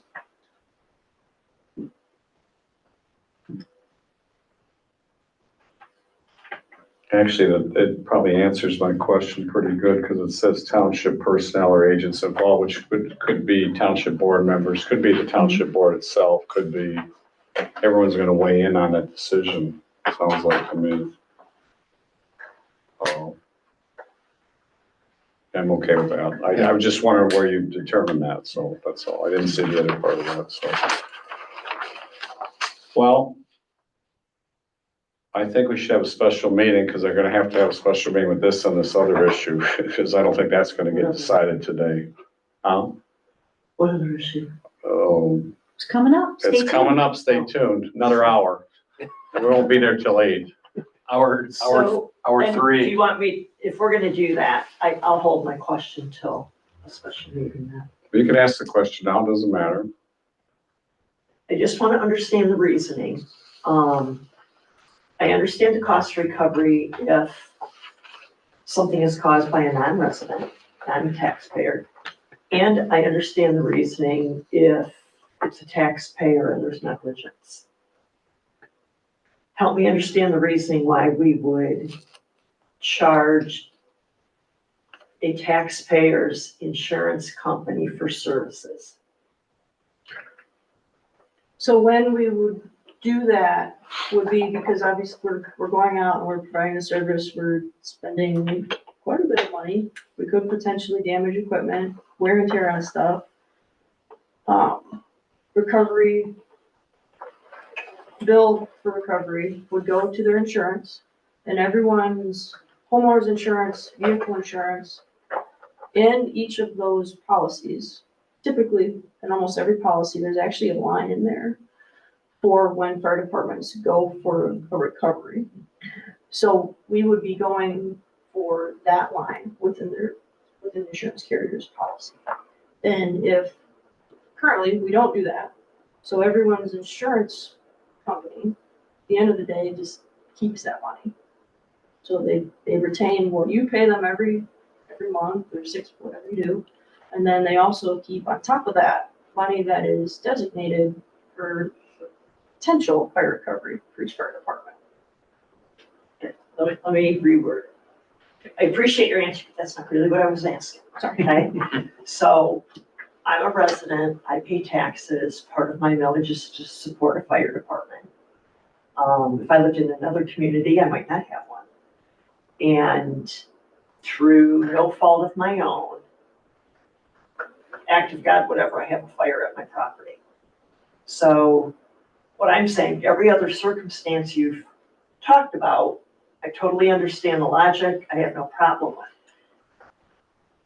I'm trying to understand the logic for why there would be a cost recovery in that case. Is it because we're saying, or is it because you feel that the millage is supporting the fact we have a fire department but does not support services of that department coming to a taxpayer? That's what I'm trying to understand.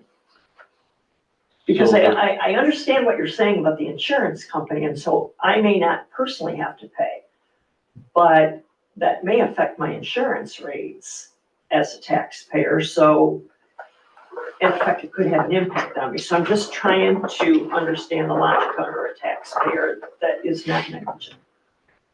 So there's costs associated with us running our equipment. And wear and tear, stuff like that. So like, we had a fire not all that long ago, it was last winter. And we had to use the air truck to refill our bottles on scene because it was something that was gonna be ongoing, we had to get new air. So that, they charged us, I think, $450 for that. So that's They meaning the, that service. the Manistee County Firefighter Okay. Association's Okay. air, they own the air truck. So, so there's expenses being consumed, you know, we're receiving expenses such as that, wear and tear on our equipment, break an axe, burn up a pike pole, Fix break a an pump, SCBA. fix a pump. Fix a pump, you know, we probably got a $12,000 pump repair coming on that fire truck from that one fire out there. So, so that just everything that we have to replace from going on that scene, costs money. Everything has that dollar sign attached to it. And right now, we're trying to cover all that under operation, the millage under operational, right? Operation millage, is that what it is? It's for everything. Right, It's so- operating per, I can answer part of this. I think what's happened too is we've kept the millage rate the same Mhm. for the fire for all these years. I've been here. I think it's always been that, is it a mill and a half or is it a mill? 0.75.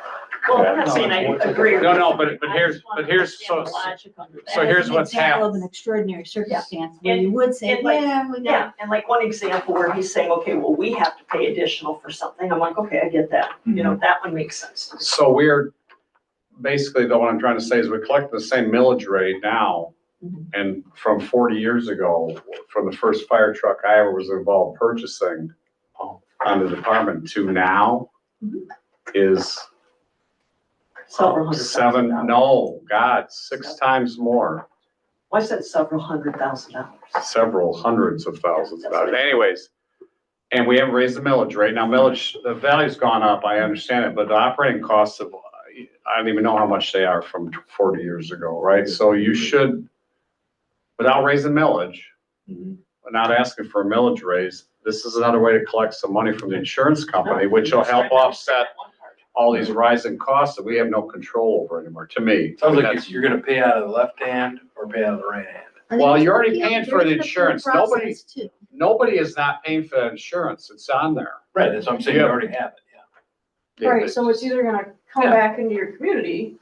Right. Or Go the other then way. onto it, the insurance company's gonna put it back. Or we could ask for a millage raise, because the next time, we weren't gonna have any money left towards putting aside money for purchasing the next truck after we do this.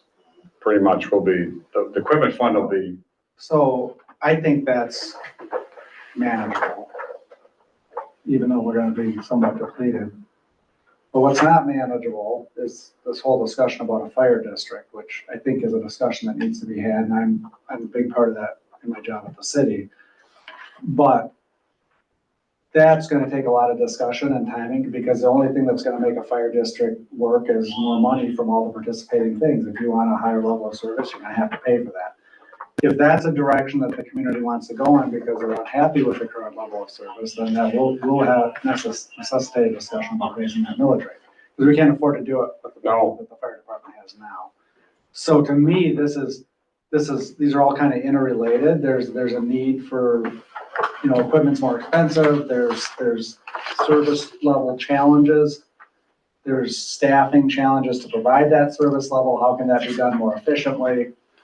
And I think that's a much broader conversation. I am not opposed to a cost recovery ordinance. I want to make sure it's very clear in there about what you talked about, Rob, about the insurance, and I think Cindy has questions. But, you know, there's a few other things just noticing, and it's kind of sparking my memory, but there's a bunch of definitions in here that aren't referenced anywhere else in the ordinance. So, like, well, why is the definition in there if it's not referenced in an ordinance? So just stuff like that. I mean, overall, I think it's a pretty good form, but, when this came up before, there was a lot of public questions about it. I'm sure there will be again, so. I don't know what the right. What I don't understand is, why do we wanna keep, why don't we want a cheap insurance policy to protect the township? Why are we against protecting? the I don't I'm think not- any I'm of not. us said we No. are. Not at all. Alright. I just think there's some I don't think problems. you should ever take a question as Yeah. meaning that somebody's against something. Yeah, I just think there's some Sometimes one issues with the understands. draft. it's just because we've been over this so many times, this is, and this is I on one don't, that I came, don't think we've gone over it with this thoroughness as you guys just did though. probably not. And And this I'm came frankly surprised to see this back on the agenda. I had no idea that this was even being worked on, so. Yeah. I mean, we've talked about assigning subcommittees and that the board be kind of in that loop a little bit. You know, I know Jennifer worked on it, and that's fine, but I was very surprised to see that in this agenda packet. But we didn't talk about it last month because they weren't ready to present. So it was on the agenda last month and they decided to push it forward to this month to talk about I must have, the ordinance. I must have been focusing on running the owl or something if that came up last month, so, It did. We did. yeah, that's fine. Okay. And again, I'm not, Yeah. yeah, like Cindy said, I'm not opposed to it, I think there's some clarification that needs to happen in order to make this, palatable. And Does somebody want to pick a date, or do you want to, what do you want to do for further discussion and have a separate meeting? We're gonna put it with the other issue that you have referenced. Special meeting day. Pick one. The other issue is, what do you want to call it, encroachments on, I don't know what we'll call them, deck encroachments or, Oh, that is, to me, that's a work session of it on its own. that's a biggie. That's not gonna get, and we can start the conversation, but I agree, we'll start the conversation today on this and then we'll, That's a biggie. okay. So it can be, you guys pick a date, or you can wait till later in the meeting and pick a date, whatever. why don't we? Pick a date now, The Beck? issue. Huh? Oh, for the, I have questions and I'll wait for the public. Tuesday, the 27th. Day after Memorial Day. I'm just throwing a date out. That one, I would not be here. You will not be here. Sorry. Well, I could send out a little poll. Thursday, the 29th? Yeah,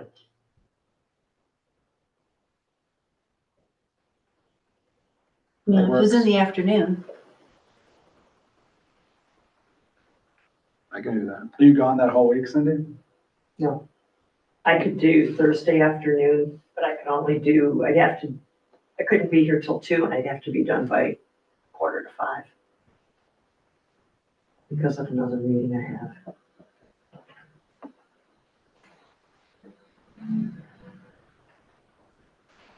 That's a long time. It's over a couple hours. 2 o'clock? 2:30? Yeah, I can't do 2:30. 3? I could do 4, but that only gives her 45 minutes. I'm sure we can answer all her questions in 45 minutes. We have them ahead of time. I'm good with any of those times. Yeah, I'm not saying nothing because I'm okay. The only thing I will say is if you were to go to the first week of June, I'll be gone. I was gonna say, Is it I'm wide 20? open, but one day. You said you're gone the 27th, Cindy? No, I didn't say I was gone. It just is a bad day What for about the 28th? Well, we have the MTA MTA dinner is that night. Ah. What about the MTA dinner? 28th. You and your lovely wife have a date night at the So MTA. here's what I would say. I'm the most problematic one to schedule around. So if you need to schedule for the fire ordinance piece of it on a date that I'm not there, I will give you my detailed written comments in advance, if that works.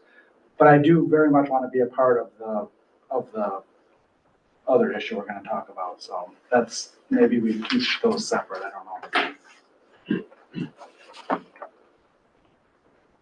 So maybe so can we send an email around to choose a meeting date, or is that a violation of anything? No.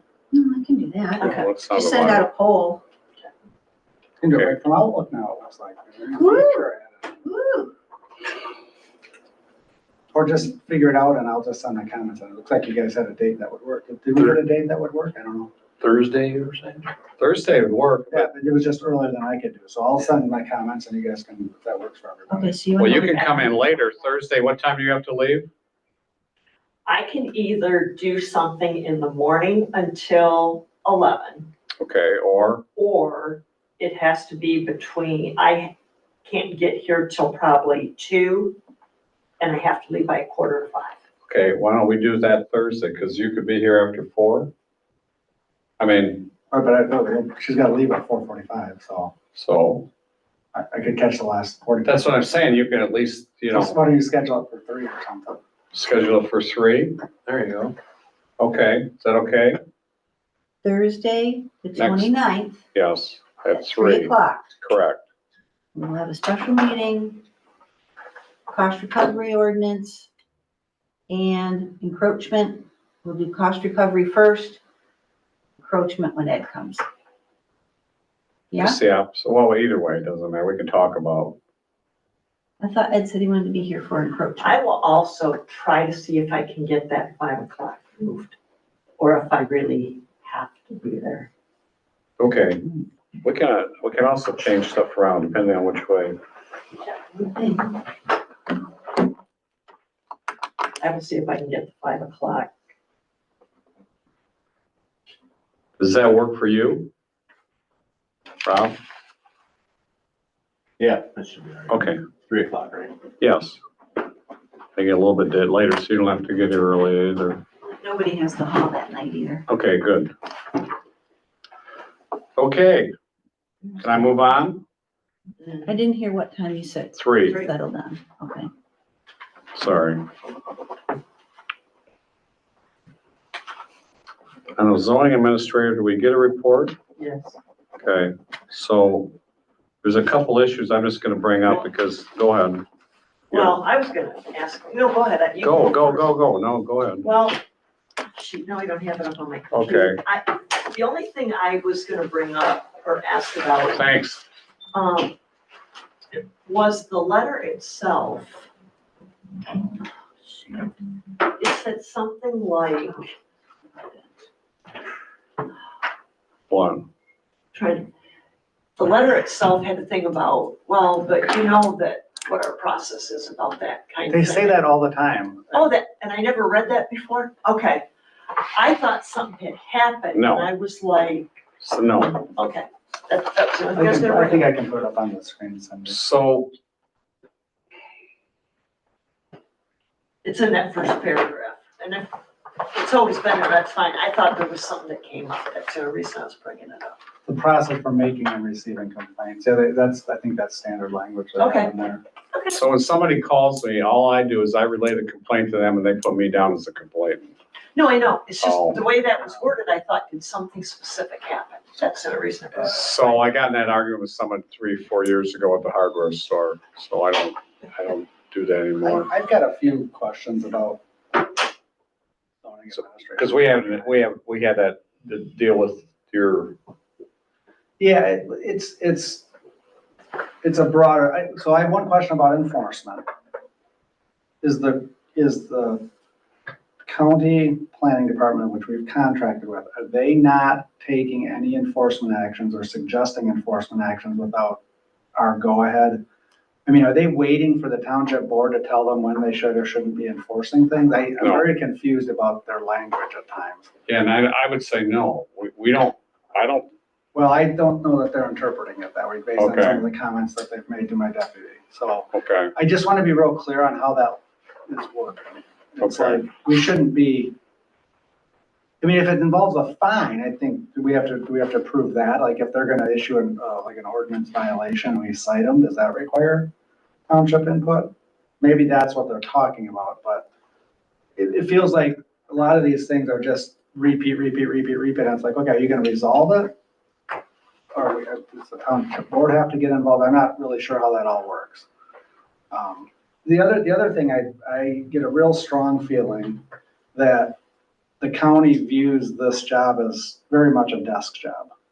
I don't feel like they're out here in the township near enough You'd have to looking be at out. stuff. I don't think they're looking at the sites appropriately I mean, there's lots of questions that a quick visual inspection could have easily resolved. I don't think we're getting our money worth with this contract. And I know Bear Lake has dumped them. I think Yes, Acadia has dumped I've heard them. that Bear Lake. Now, I'm not saying we can find somebody else different, but I think it warrants a thorough conversation and review of what value we're really getting for this contract. That's my opinion. I've had that feeling for a while now, and it's just been driven home recently.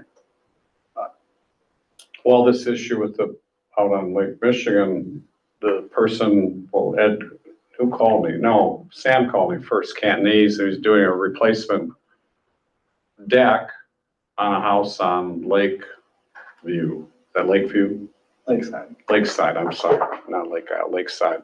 So I went out and looked and I went, okay, you're replacing, it's on existing piers. What do you need? The land use permit, obviously, we say that, okay. And then he said, well, he had referred to the Eagle, to get a sand dune permit because it's in critical dune. I said, okay. Are you building new? No, he's replacing it. Well, then Ed went through the website and under Act 353. It's right there on their front page on the sand dune thing. Here's things that don't require a permit. Here's things that don't require a permit. And it says replacement of a deck, Existing. deck, replacing it on same piers, I think it said, with also adding extra supports if you had to, and no permit required. Yet, when the contractor called him at Eagle, they were having him fill out a whole form and then sending a check in. Yeah, not only did Eagle not know that, but Jody and the county didn't know that that wasn't required by Eagle.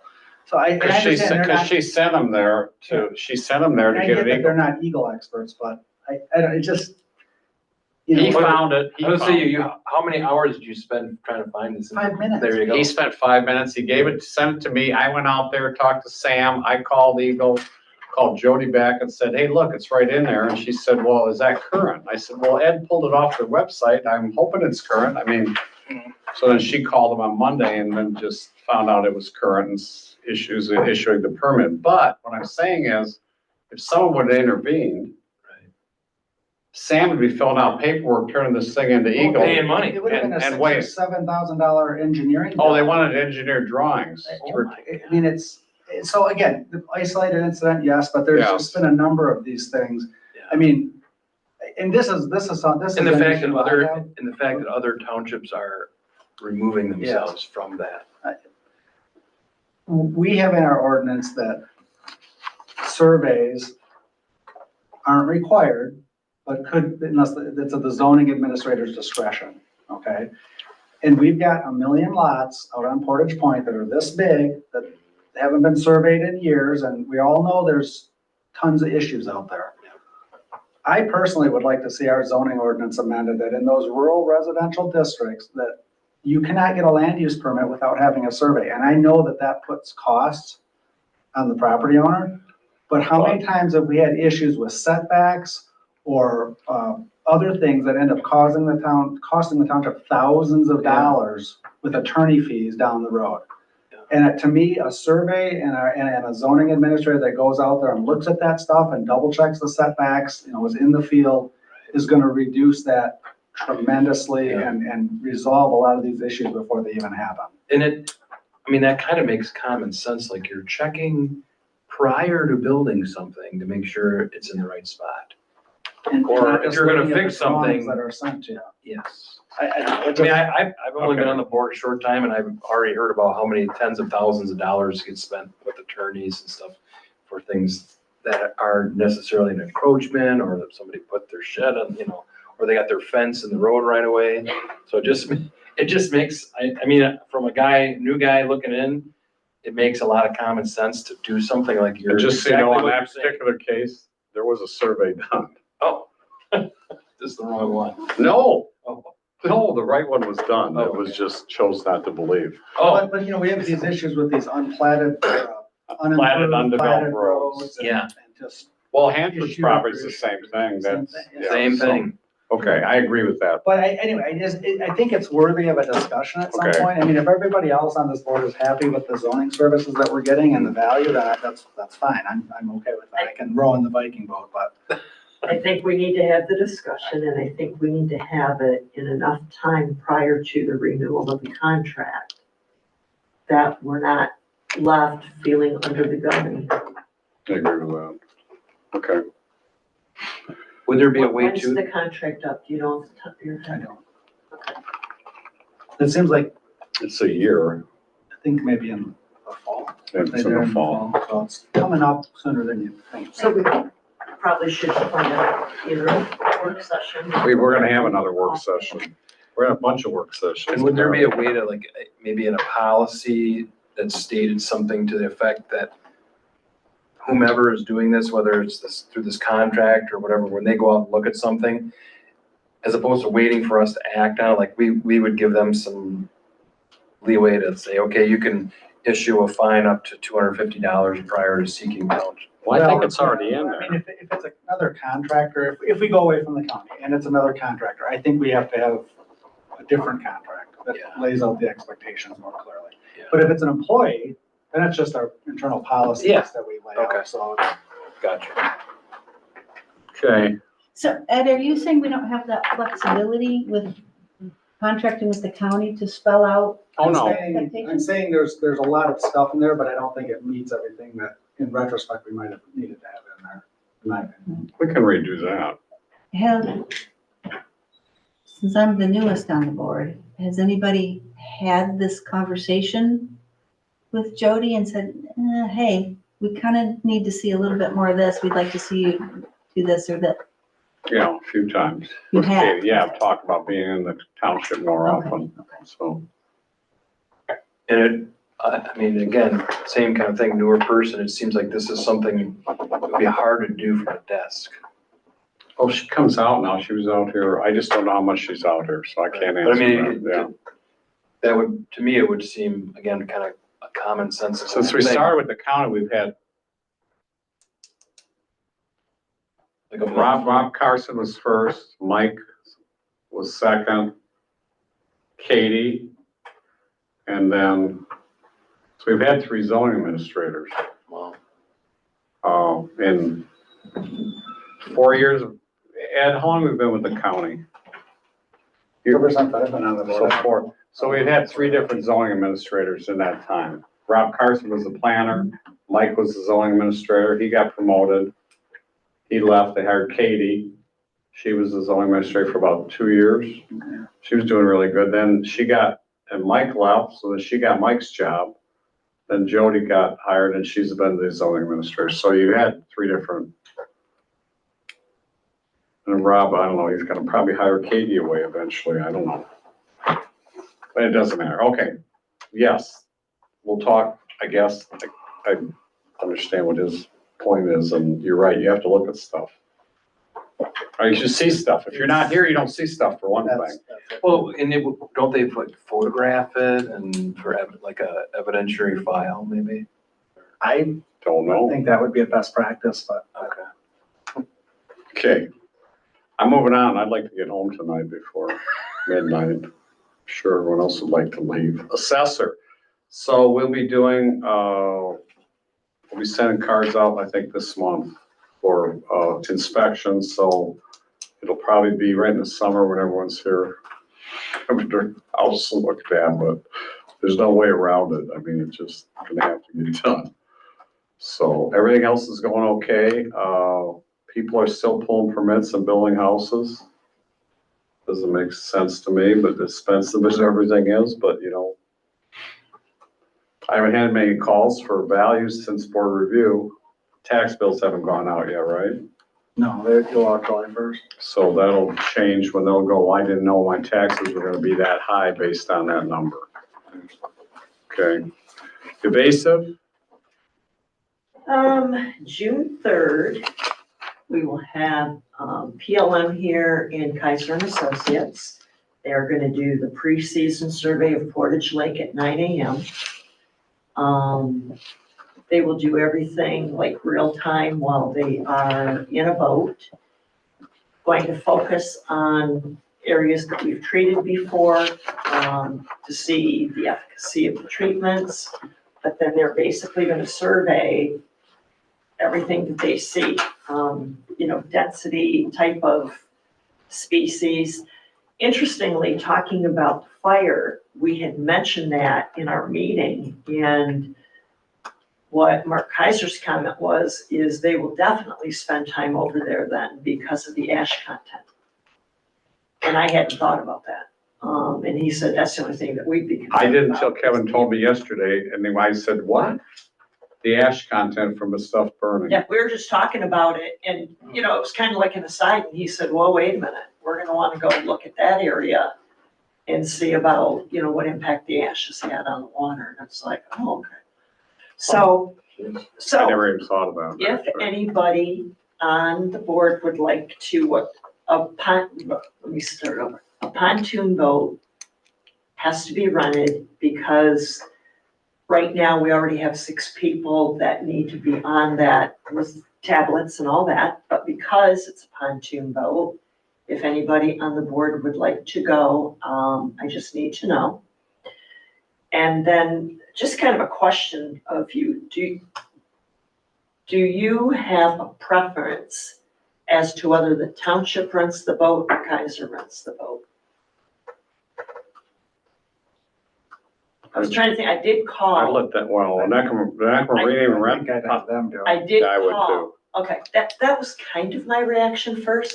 I did call, Onekama Marine, which technically now it's a different company because Ted didn't, it still runs out of there. And they do have it insured and everything, but I just. Do they have one? Do they rent? There's that guy, Full Adventures. Yeah, that's the name of it. Yeah.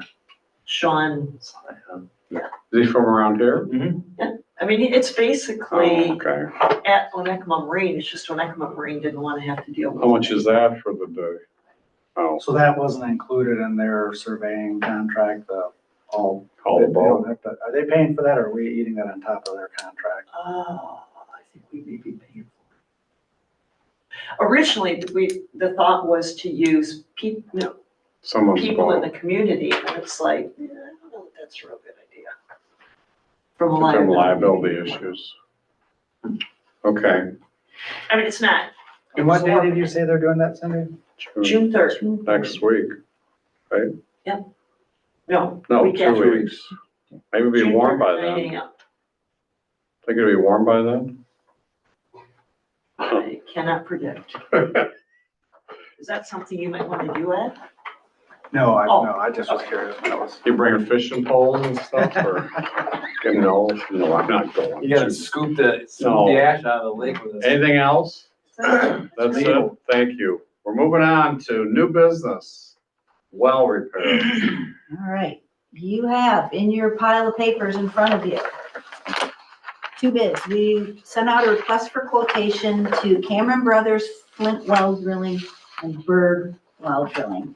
All 3 of the companies had sent somebody out to look, and I sent a formal request for quotation. Berg's was the quickest in responding, and, well, let me back up a little bit. Berg's was the quickest in responding before I sent out a official request for quotation. I did so after that to Cameron and to Flint, and was trying to get as close as I could to apples. So I, looked at the verbiage from Berg Well Drilling to make sure I was using appropriate well drilling terms, etc., and sent that request out. Cameron Brothers did not respond. Earlier in the week, I kind of pulled everybody's chain and said, hey, are you thinking about responding? Because we have a meeting coming up. And Flint came back out, took a quick peek at the equipment again, and then submitted this estimate. I don't know why the disparity in the prices is so great. I do know that Travis didn't include the acid treatment, which this is included in this bill if necessary, and it says that if necessary, etc. It looks, I don't have a good explanation for why Travis's is not as complete as Berg Well Drilling's is. And I think that explains some of that disparity in the price. Travis also said he doesn't think we need a new screen. He thinks we can just blow it out.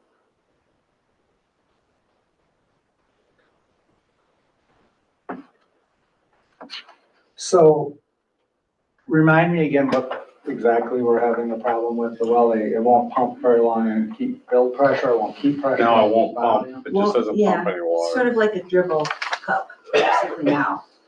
If you run it for, I don't know, about 10 He- minutes. Yeah, he can't really run it full Okay, open because it shuts down and it starves the rest of the building of water. So they can run it kind of like half, so it sort of dribbles out. What all three of them have said is, you got a problem with sand. You've got sand in here, we gotta pull it out, clean it all out. Probably have ruined the motor with all the sand. And we do know that sand is getting through the filtering system because Rob's had to replace valves on the truck because of the sand buildup. That it's costing. Initially, I think everybody was talking about drilling a new well. Berg was the first one that came out and said, you don't need a new well. And he came with copies of the permits. Well log. Yeah, of the log. And said, you don't need a new well. This is a flowing well. This is what I think we need to do. so install new pressure tank and spin down filter to tanker fill line. Stops any sand residual. So if the well is pumping sand, generally means one, you have a hole in your, Or the screen is shot, the screen is shot, you and know. I don't think they can, well, sometimes, depending on the well, they can fish down and pull into the screen out and set a new screen, but often they can't. I don't know, but there's a fix for that, if the screen is shot. So were they talking about investigating it once they pull it out and try to? Right, but I think in Berg's quote, he quote a 15-foot screen. Did I say 15 feet? Well, it says that they're gonna acid treat to restore the production with its existing 15 feet of screen. They're not gonna replace that.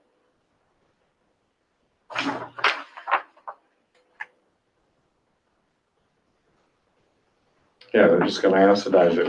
I don't know where, and Travis doesn't say that. No, Travis thinks he can just blow it out. He doesn't think we need to acidize it. And Travis is specing a much bigger pressure tank, if that's what that is, than Berg. Travis's is 119 gallons and Berg's is 29.5, which seems, if it's the same thing and it's a new pressure tank, that's a pretty big difference.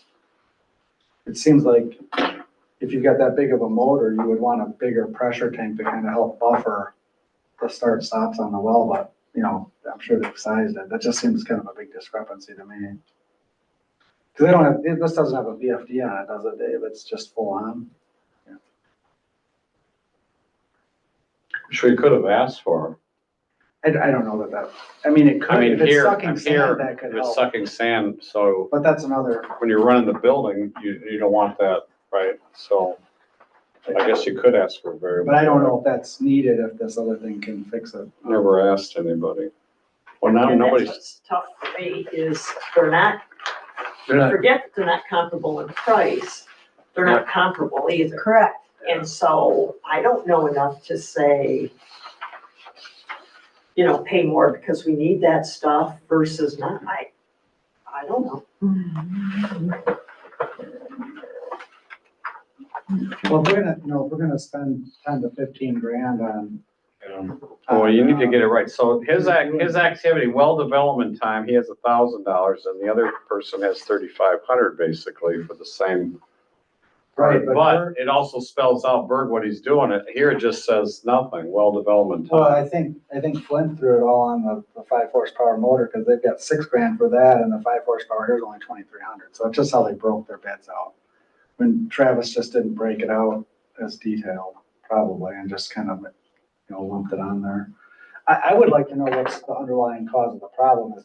I don't know that you can prescribe the solution until you don't always know. So what did you say? What did you just say? I would like to know. No, before that, the pricing. Well, the 5 horsepower pump on Travis's shows 6,100 and the 5 horsepower pump on Berg shows 2,300.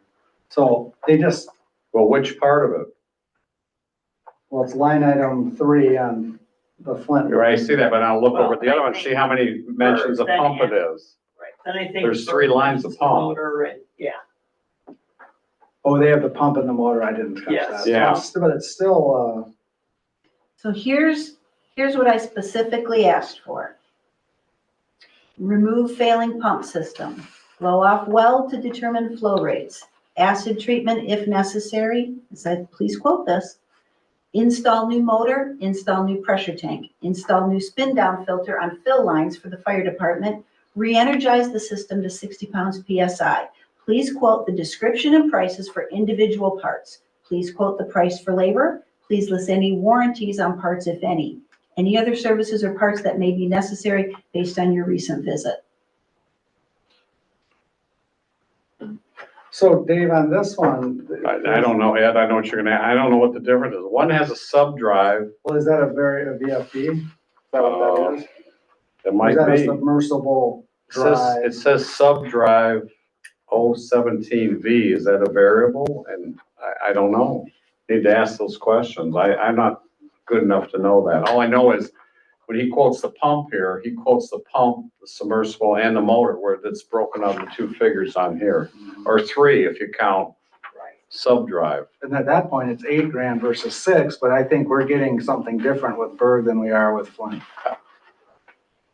Like maybe a more sophisticated I don't know that. control system, but we don't know. The only way I could do this is to call Flint and say, okay, what's the difference between your 5 horsepower Frank with the sub? It says sub under his thing where it's sub drive. What does that mean? Is that the same thing that this is broken up into 3 lines? I don't know. Right? The only way you're gonna get an answer is to call them and ask them. And you still don't know why this is happening. No, well, I think they both came to the conclusion that the screen is plugged. All 3 of them did. All The 3. first 2, Cameron and Travis both said, you're gonna have to dig a new well. This is a flowing well. You're gonna have to dig a new well. Berg came out and said, it's not a problem that it's a flowing well. Here's what we're gonna do. Where's Here's Dewey this, when you here's need him? that. I said, where's Dewey when you need him? Well, interestingly enough, Berg has done some training when he was a young man. His dad said, go learn how to do it. So Huey. And did some training with Huey. But it sounds like Berg's was more responsive to your request that you put out there. In terms of More He details. responded I don't to what do, she the asked only company that we reached out to that personally our farm has done business with in the past has been Cameron, and they didn't respond. That's fine. well, I know that My gut tells me Berg Yeah. is the way to go. I know our township assessor is very high on these folks. 'cause I she's had them understand. Do work and is happy with it, but even if we only got one proposal from Berg I don't understand what all that is, and I think somebody needs to understand what all that is to see if we think that's a reasonable approach, just to. Do you wanna know we're call actually him? getting it. Sure, Okay. I'll call him. I'll be happy to do that. Maybe you could call him and you could call Travis and ask them what that means compared to those 3 items here. Is that the same thing? It'd be nice to know if what he's saying there in his line is actually equal to this on the pump. Right. And obviously I did not send Travis Berg's Oh, no. response. No, but you could send him that and eliminate just all that part of the sheet that had any pricing. And say, how does this compare to this? We're trying to do apples to apples. I mean, I don't know, is that a proper thing to do? Well, I do think that, Maybe this is a variable speed I don't pump. wanna pay too much, but I don't wanna take the cheaper quote and find out, ooh, that was No, a it's great gotta be, deal. it's gotta be but the comparable. fact that Berg is gonna actually do a flow test on it to see what the production is, I mean, if they fail that, they stop, and say, okay, you need a new well, or we have to do Right. something different, where maybe Travis was gonna be doing that, but he didn't say he was gonna be doing that, so. We need to spell that out, I think. Right? Yeah, Okay. I do, I mean, but we want to Would get you- on it, right, it's kind of a Right, critical yeah, thing. So maybe we add that to the agenda for the special meeting. okay, If- yeah, cause I don't, sooner or later, We're not gonna have any we're water. gonna have an issue. Well, the bar has Or we could have water. a separate special meeting, Bro, a what was over? 5-minute meeting if we get the answers. The bar has water and they have an outside area now. We could have a meeting over there if we had to. Be kinda interesting. That'd be very transparent, everybody could see the meeting as they're driving by. Yeah. Who needs the owl? Okay, can we move on? Yeah, Thank you for getting that well quotes. I'll try. Now, here's another one, amend road ordinance, end ordinance. So has anyone had a chance to review that where they feel confident enough that they could say anything?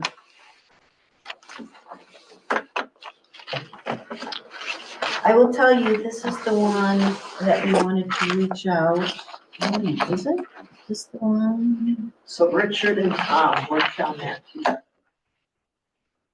Richard Wilson. No, No, that's Bernard. no, No? Wait. that, yes, I'm sorry, no, she is correct, yes. I'm sorry, Work on this, why? the road end ordinance, because of the camp, Oh, right. okay, that's what she's talking about, and I forgot about that. That isn't the issue I was bringing up on the road end ordinance. We've added some stuff in there in regards to road ends That's for, not what I was talking about. correct, okay, Because that's not what my agenda says. okay, what does your agenda say? It says amend road end ordinance, Eagle Street / Portage Lake Covenant Bible Camp.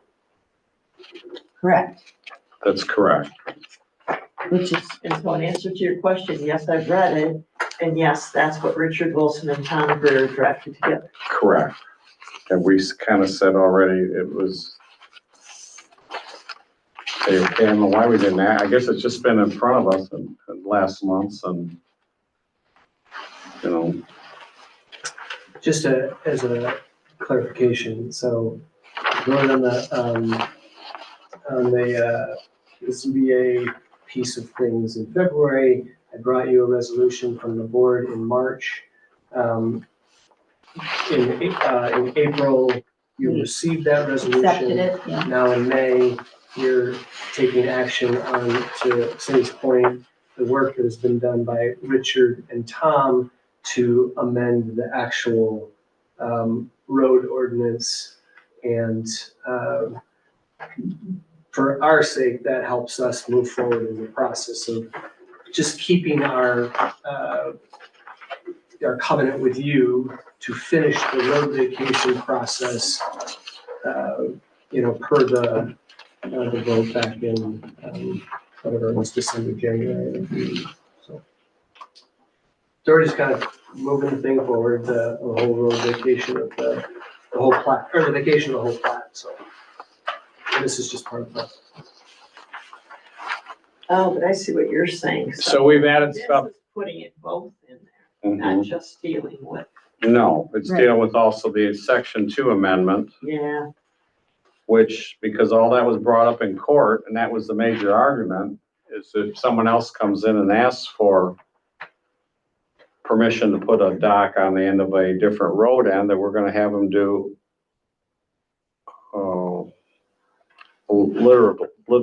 littoral survey to show where the bottom lands are, because that was brought up in court, and the argument was made that, well, they didn't put their dock on our road end anyways, Even though they asked for permission to put it on there. to put it on the road end, and there's 2 additional documents that were submitted to court where the Bernards say road end, road end, road end. They argued in court that it actually wasn't on the road end, it was on private property, to which the judge said, how is it that the township's able to give you permission to put your dock on somebody else's private property? That's a good question. I don't think the judge was. And they also changed the penalty enforcement, which it's a little bit higher, it's not much,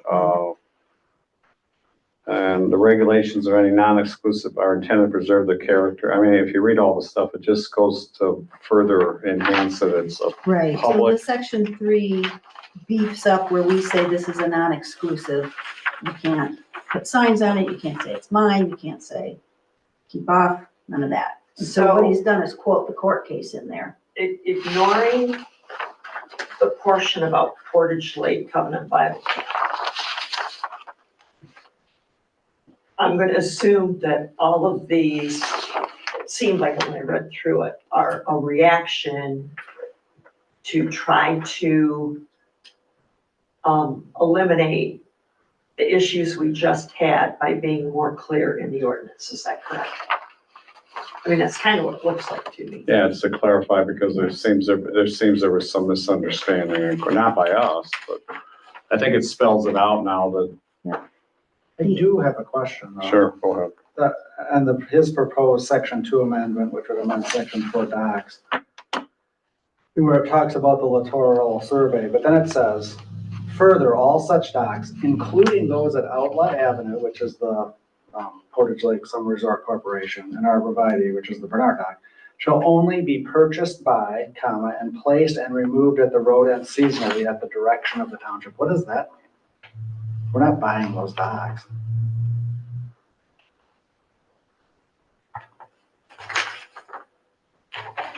Well, it shouldn't say that. By us. I don't. Further, all docks including those shall only be purchased by, placed, or removed the road end seasonally.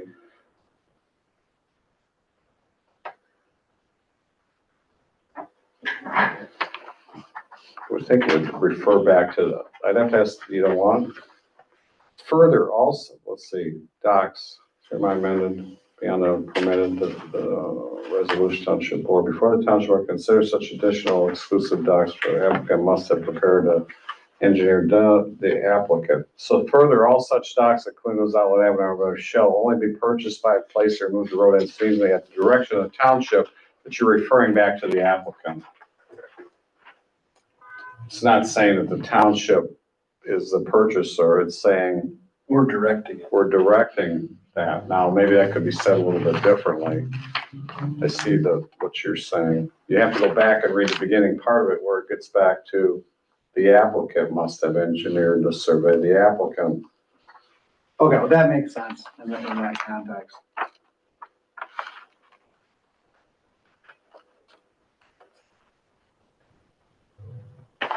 And he also referred to this Higgins Lake in here, which I don't think was in the original. Well, think so, yeah, it was is it? in the I don't- original on page 5, Okay. section Yep, H. that was in there. That makes sense, Billy. You read it that way. You always gotta I'm go good- back. I'm good with the changes, I guess. Yeah. So do you want to act on this now, or do you want to act on it, ponder this till that meeting? Because it's up to, If you act I on read this now, which is fine, the insurance policy is $1 million, and there was some discussion as to whether or not we should seek higher, where they have to get an insurance policy covering the township.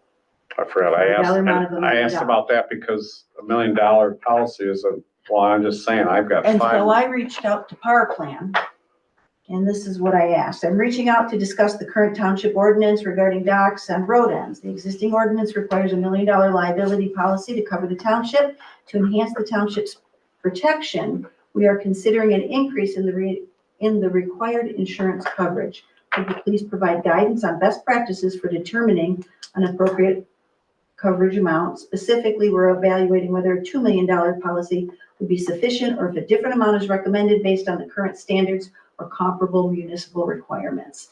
So my request was forwarded to the risk control representative assigned to Onekama Township, and I'm waiting to hear back from Mike Gombos. So I think we shouldn't act on this until we get that, because I'd like to put that in. If they come back and say, you know, you should ask for 2 million, I think we should put that in here. And then it's all done.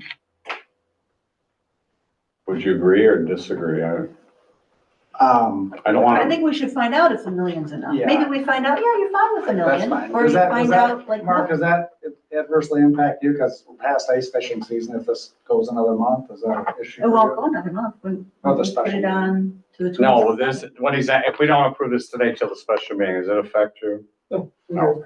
Okay, If you guys do it in the next few weeks, that's super helpful. okay, that's all. Well, and it sounds like the only issue is adding something unrelated to you anyway. Yeah, it's unrelated to that, So but I, yeah, that'd just be my question. Are you good with that language? that's in yes, there? we're fine with the rest of it if you are, so. That'd be great.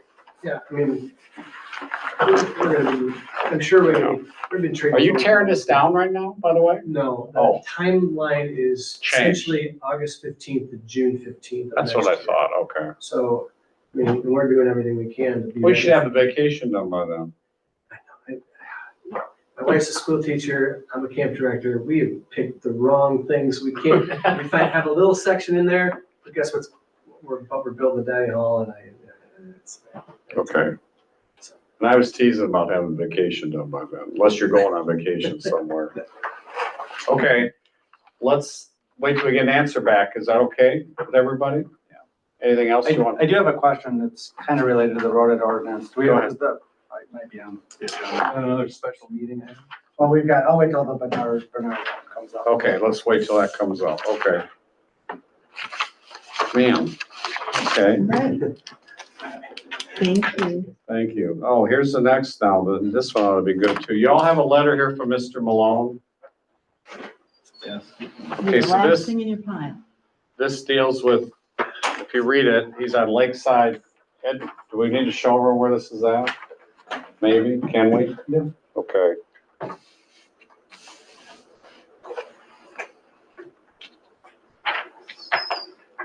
This is another Eagle thing.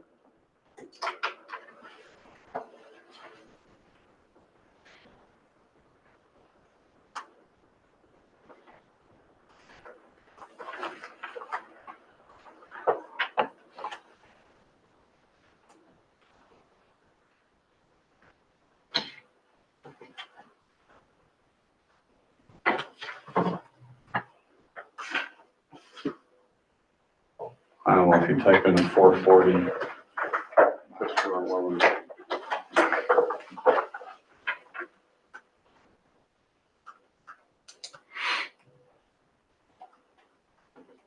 There we go.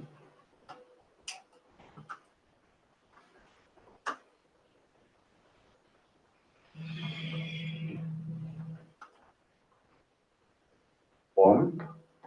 Maybe a different Malone. Oh, yeah, it's a different Malone. What the heck? So it's off of, Go south. Off of 9th Street. Down there, down on the lake. Come on down, go to the lake. Somewhere right there. 60-foot lot. You're probably too far south. 8640, let's just do that.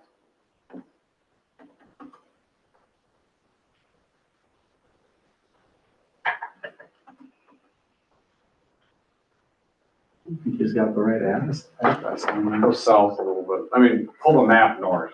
I want you to go north. Where's 9th Street? There's 6. Are you typing in 8640? It's 8460. Oh, I typed in dyslexic. There we go, maybe we'll get it this time. Oh, there you There go. we go. Malone. It's right there in that house at the bottom of the screen.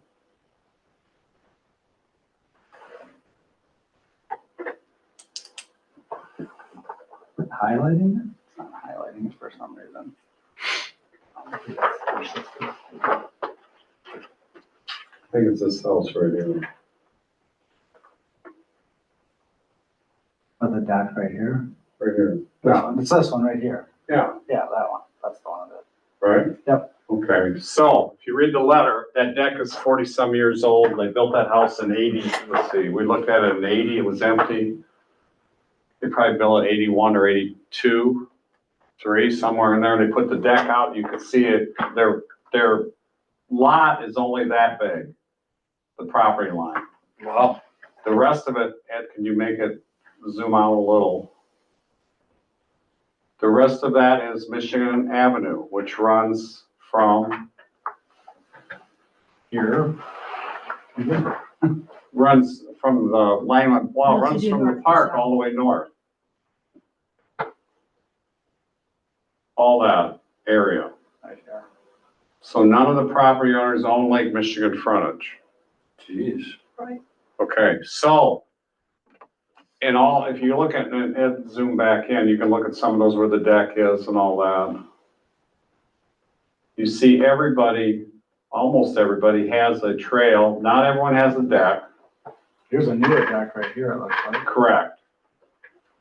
That's on, I think everybody's just assuming that's their, no, oh no, they all know. okay. They all know because Just a little quiet. Yeah. But, so here's the issue is, so then he requests this because now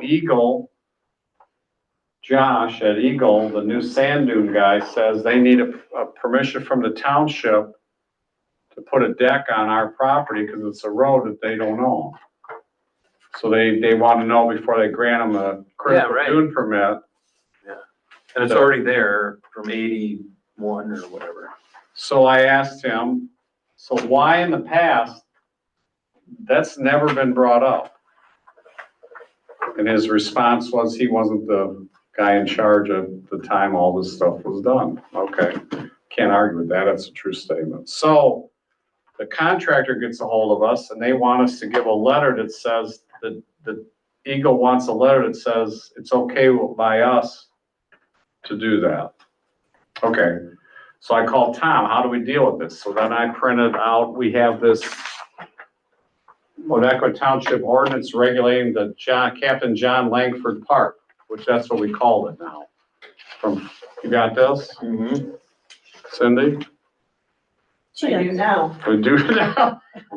Anyways, we passed that in 2020 and that had to deal because the neighbors were complaining about people pulling their boats up and anyways, that's the reason it was done. If you read this whole thing, that's why I said I can't act on this today. But Tom says, since we already had this, that we could modify this and just change it to accommodate, if we so pleased, these decks and walkways. And put something in here that would say to the effect, the township also recognizes that per Eagle, whatever specifications that they come and apply for permit to put a deck and a walking area. Is it like you have to specify like non-permanent or something? They can't, is set on top of the ground or? Cause it's on. It's per Eagle regulations, Oh, okay. so I don't know, however they tell me. But then it becomes public, so Ed, when I told him, and then now the question is, okay, now we're reliable? I mean, now So why does it become public? it's on public property. It is, but you can give easements, or you can give. Encroachment is. Maybe a That are not- license. Or a license that are not public. Okay, So I don't think. I don't know, I didn't ask him that. Yeah, you can. I mean, we do that in the city.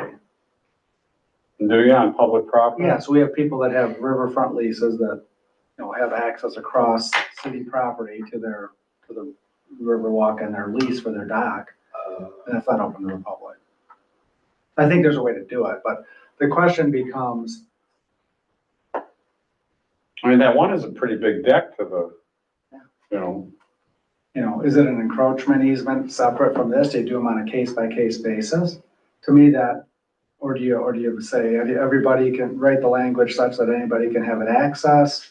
As long as, I think you want to do them, you can make an argument either way. so if you do encroachment easement, you got all those, I don't even know how many there are. Yeah, so what you're saying, I remember us talking about this, where we looked at all of it. You're saying, Tom's saying that this Amend that, being amended you could add can that. address all of that. How that wording is, I don't have, I'm just saying that's what he suggested. It's suggesting a different route, or Well, looking at investigating a different More route. than one route. If we're gonna do it in one swoop, I think the language needs to be very clear that, one, do we have to identify what's already there? And two, for new stuff, I think we have to approve, through a land use permit or some process as to actually what's going in, and maybe, I don't know if the board, it's not a zoning ordinance, I guess the board would have to approve that. The board would, because you Because we wouldn't want get a record of what is out there. We don't want them to just have this ordinance and people go do their thing, you know what I And then mean? you get giant decks out there with barbed. well, it'd only be what Eagle would allow. You'd But still, I you'd think- refer to them and use them as a, Well, maybe, I mean. well, I mean, they're only gonna allow, Right, but it's well, they only wanna allow 4-foot wide walkway, boardwalk, elevated. There's steps down from the deck though to the sand to walk down to the beach. almost, a lot of those parcels have that. And they've been there for years. Well, that's just it. They've been there for years and Eagle never required anything before. Because they were accessing across critical. Don't ask me how. I don't know how they got away with it for years and nobody said anything, but nobody did nothing. So I don't know what to do. I just get the information.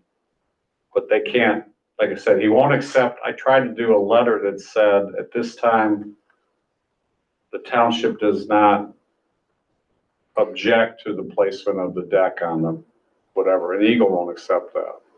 Because it's not allowing it. It's just not objecting. So why does Eagle care? It's not Eagle's property, No, it's our property. right. They're protecting us. I don't know why. You talked to that Josh one In time. some ways, I'm beginning to think a lot of the stuff at Eagle is just because there's new people that don't have the background or the qualifications to. Well, we're kind of running into that down the road too. And I kind of went to his boss today to ask that question, and not that I was going over his head, I couldn't reach him, and I said, what do I do here, Jay? He said, well, you gotta talk to Josh. I said, okay. He's in the field today. I said, we don't answer his cell phone. Well, they'll probably call you back tomorrow. Okay. So does this fall under one of those exceptions that was in that letter about rebuilding a deck? Or are they trying to do it bigger than what's there? Well, I don't know, Ed. Because That's if a good question. If it does, it seems Yeah, like. why does it not fall within that? Like you're replacing exactly what was there with I thought you something said new. they were replacing what was there, that they're not adding any I don't think they additional are, because footings. the deck out front, and they could add additional footings under that other wording. 12 by 16 by the lake is how big the deck part is, because I asked them that today. I mean, to me, it doesn't, I still think we need to address this. This doesn't. Yeah, but if you're you're right, why wouldn't it fit that other act? And we wouldn't, I don't think we would necessarily object to them replacing what's there. It's already there. Right. It probably was there before we passed this ordinance and maybe before they even had critical dunes. Who knows how long it's been there. So why is Eagle even, if you can just do that and you don't need a permit to replace it? I guess I'm gonna ask him that tomorrow if he calls me. Cause that dune could have became critical after the deck was No. already there. No, that was critical back in, well, according to them, 1970s. But I'm really, and I think Mr. Malone just maybe didn't use the right, he's saying I consent to the replacement of the wooden walkway. He's really asking us if we consent to the replacement of it. He didn't really, I think, right? Isn't that what he wants? He wants something in writing from the township that says we don't object to him replacing the boardwalk and deck in the same location at the same site, roughly the same. It should have said request or something. Do hereby request of you the replacement of this, yeah, not consent to. Requests our consent. I mean, would Josh just accept a letter from us that says, we authorize the replacement of the deck in the same location? They kick the can down the road. No, I think we need to address it, but if this is a time sensitive thing. Oh. He's just looking for a letter that basically said that we don't oppose them, that it was okay to do it. I guess we could do that. Why couldn't we do that? You could, but so here's the interesting thing. So we do kick the can down the road. Yeah. Somebody from out of town comes on the beach, I see a nice flat deck out there, I'm gonna go sit on the deck, it's on public property.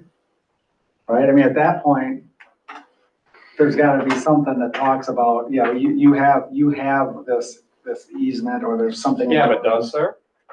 Well, there isn't right now, but if you would have to do. Why? You would have to do, why isn't there something in there? No, why do you have to do anything? It's public. You're gonna have to ask them to provide an insurance policy to name you home harmless on that. Yeah, that's how it works. Right? That's never been asked to any of those people. No, I know, that's what I'm saying, there's a lot here, a lot of layers. So if you go the next step, which is nobody else can use it and you're telling it's for private, then see, then that's another layer of this.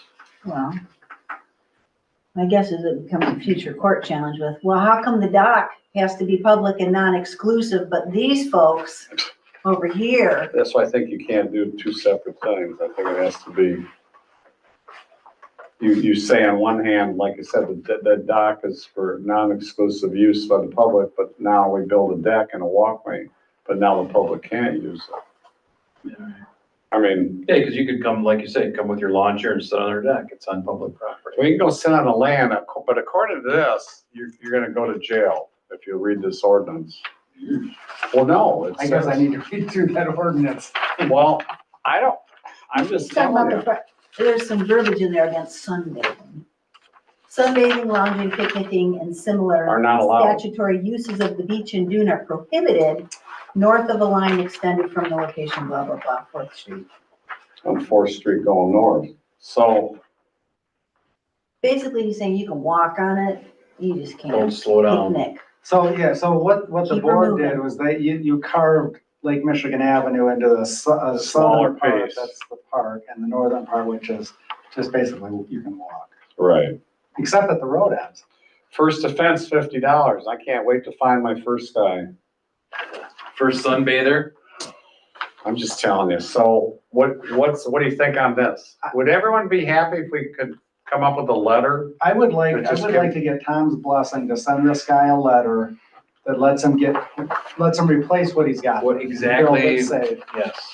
Knowing that we're gonna come back and at least just have a thorough discussion about this and try to solve this issue of thread and needle, so we don't have these issues down the road. That would be my preference.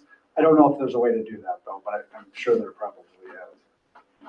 This is a case of, Well, for one thing, it kicks the thing down the road about these other people, because at some point, we're gonna have to deal with all of it. Well, and maybe when there's a different Josh in that seat, it becomes a non-issue again. right, like, why are you asking me? Are we setting ourselves up for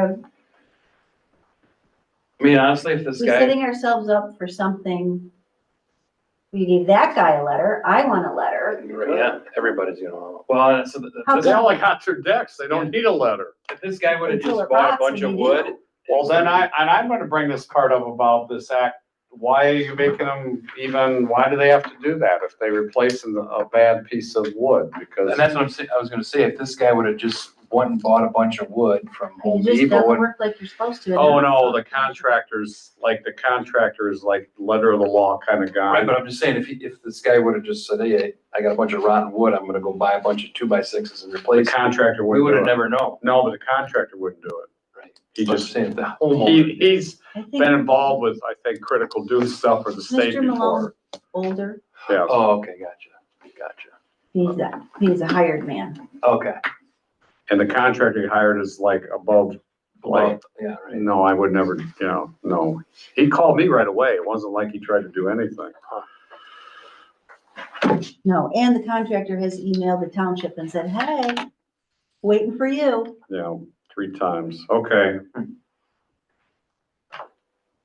I'll have an answer for that right away. I'll see what he says. I mean, Dave, this guy, and it says right here, construction using handheld tools of stairways, boardwalks, and trams, including the entry/exit platforms that are elevated above grade to a height sufficient to allow sand movement, 5 feet wide or less, have no roof or walls, and will disturb vegetation only within the footprint of the stairway, boardwalk, or tram system. And then it talks about replacement of an existing deck or patio in place and in kind, including new and additional posts by using handheld tools, conversion of a patio to an elevated deck not to exceed the existing dimensions and area of impact. So the only thing I can figure is they're making the deck bigger. Yes, if he's gotta put in another footing, that wouldn't be a handheld tool, would it? Mm-hmm. You dig them out with handheld, oh, sure. And post hole. Post hole digger. You can't get anything else down the beach anyways. So Okay. I mean, That's I'll something to ask address. Josh about I that. don't know what Malone's are proposing, but if that, Well, I I can should ask call them them. about that guidance document and say, what?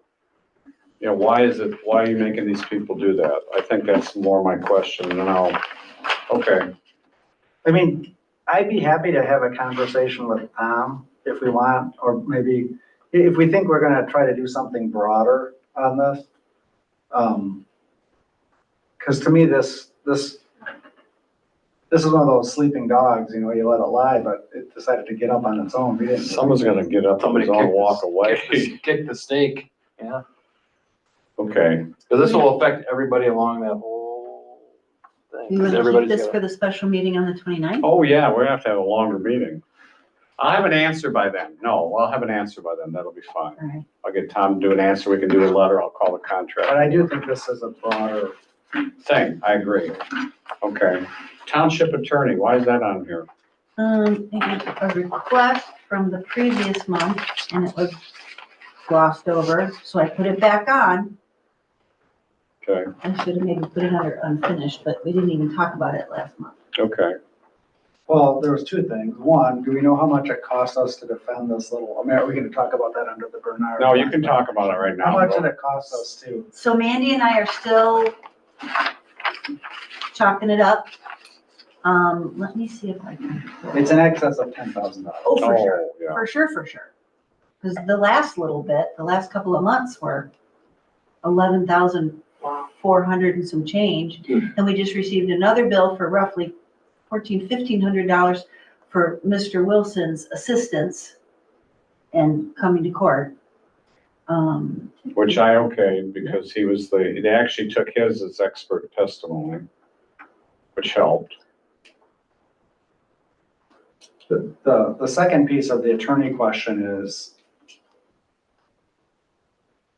I'd be curious what the consensus of the board is in terms of our satisfaction level with Mr. Greer.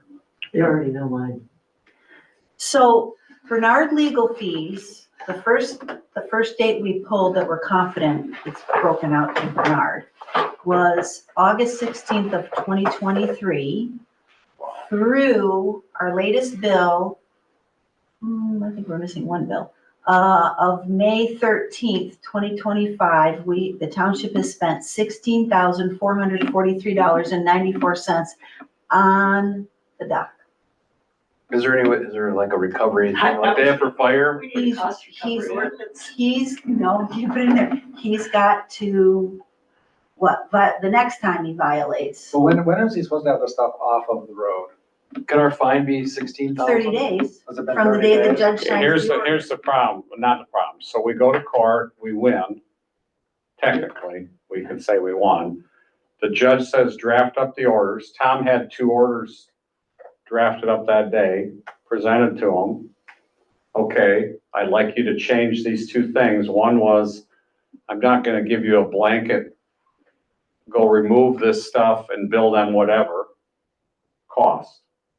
I want you have to come back to the judge. If in fact they don't remove it, and you have to remove it by paying somebody, he wants those costs okayed by him before you just go in and do that. Well, okay, that's fine. So Tom wrote that up, and the other thing was to give them 30 days From when? when this order is signed to get the thing moved. Okay. And the judge requested that the order and everything be back within 7 days. Okay, so Tom worked on, and, okay, leave that. Tom calls me, he starts working on adding those 2 things to the orders that he has, sends them to Scott Howard. Scott Howard doesn't respond. Okay? So in the meantime, the judge had set up a conferencing, a Zoom or whatever you call it, conferencing hearing for, it was Monday, right? Mhm. Monday, this past Monday. Jen came down, and I zoomed in.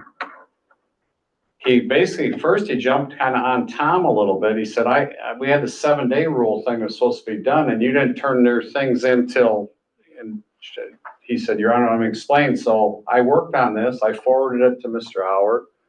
Mr. Howard never got back with me at all. We already had this thing scheduled. He said, so I prepared the orders and sent them in to you. Mr. Howard still didn't acknowledge the fact, and that's why we're here today, basically, because he was a little mad at him at first, like it was our fault. And then he said, okay, he said, Mr. Howard, I said, you didn't, what? And then he said, well, I object to the survey being into this order. Because their whole argument was the dock was not sitting on our bottom land. It was sitting somewhere else. I'm serious, right? That was the court case. He argued that it's not on. That was the whole case, was the fact that we that they weren't violating our ordinance because the dock and that wasn't on our bottomland road end. Even though everything they turned into the Corps of Engineers showed that that's what they were asking for. So to me, Henry got like, that's in, you sign it, and it basically it's done today. And he was So what day was that? Monday. Okay. Because there's So- still stuff on the road end, but they have a 30-day clock just started ticking. Correct.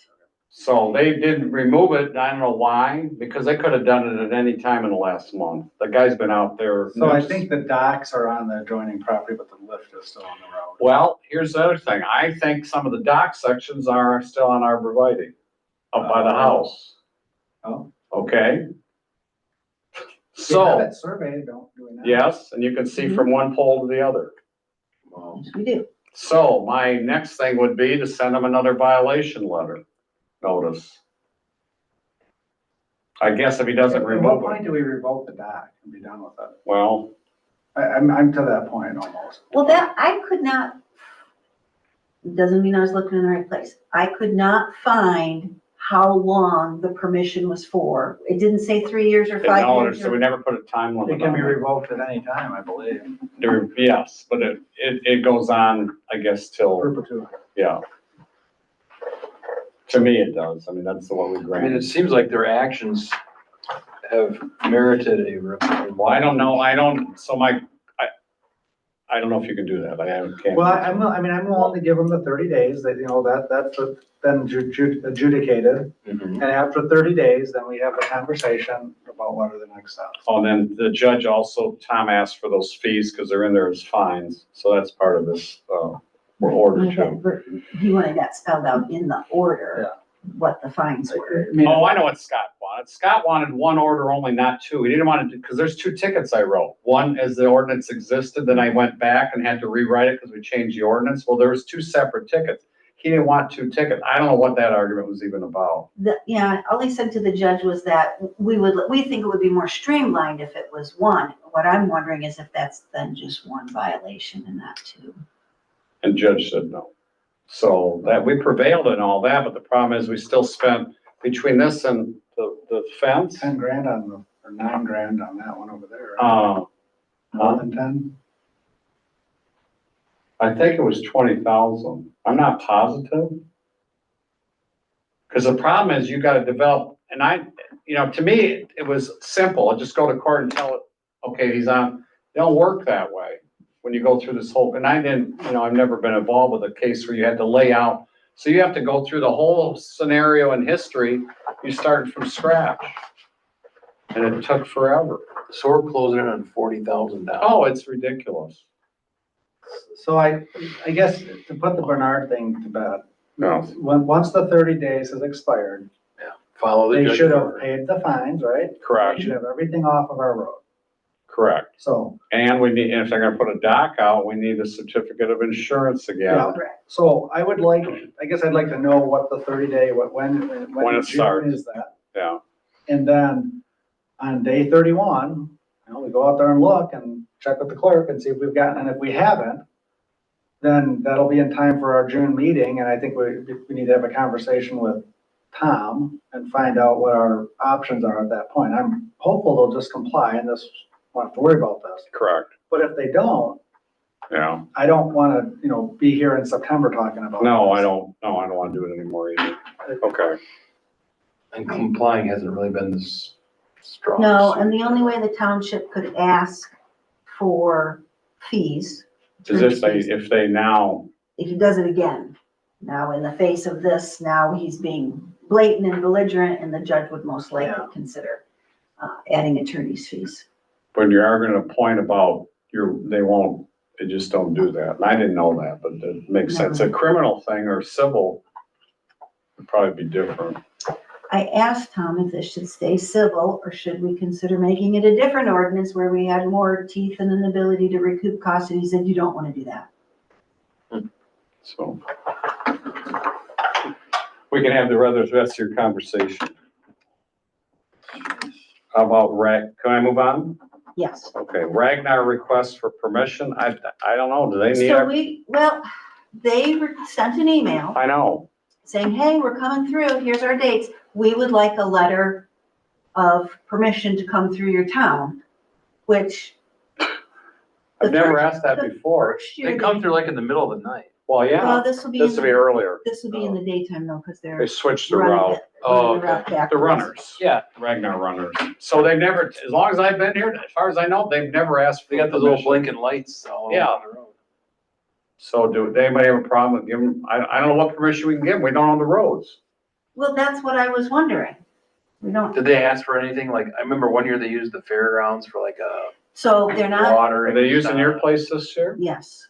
Okay. They stop at 13 Mile. There we go. Dave puts on a nice lunch spread for them. No, we give them Honeycrisp apples. When? Ted sells them Honeycrisp apples. When is that? So no, you don't have any apples now. We had apples when they come through. The race is September 19th and 20th. I'll catch them on my farm. We're seeking permission to go through Onekama Township on the 19th between 4 PM and 10 PM. And then There I you go. included their packet and their route with them, but I don't recall them. Obviously, something has happened. And now this is their attorney has said, you better get permission from these people to go through their towns. I'll make a motion, we let them run through our town. Okay, is there a second? I will second. So is there any discussion? None being heard, all in favor, say aye. Opposed, that's carried. That was the first easy one all day. Revised employee wage facilities. So my maintenance guy will not do it for whatever we said we would pay him, Ed. So, He's at 21, isn't he?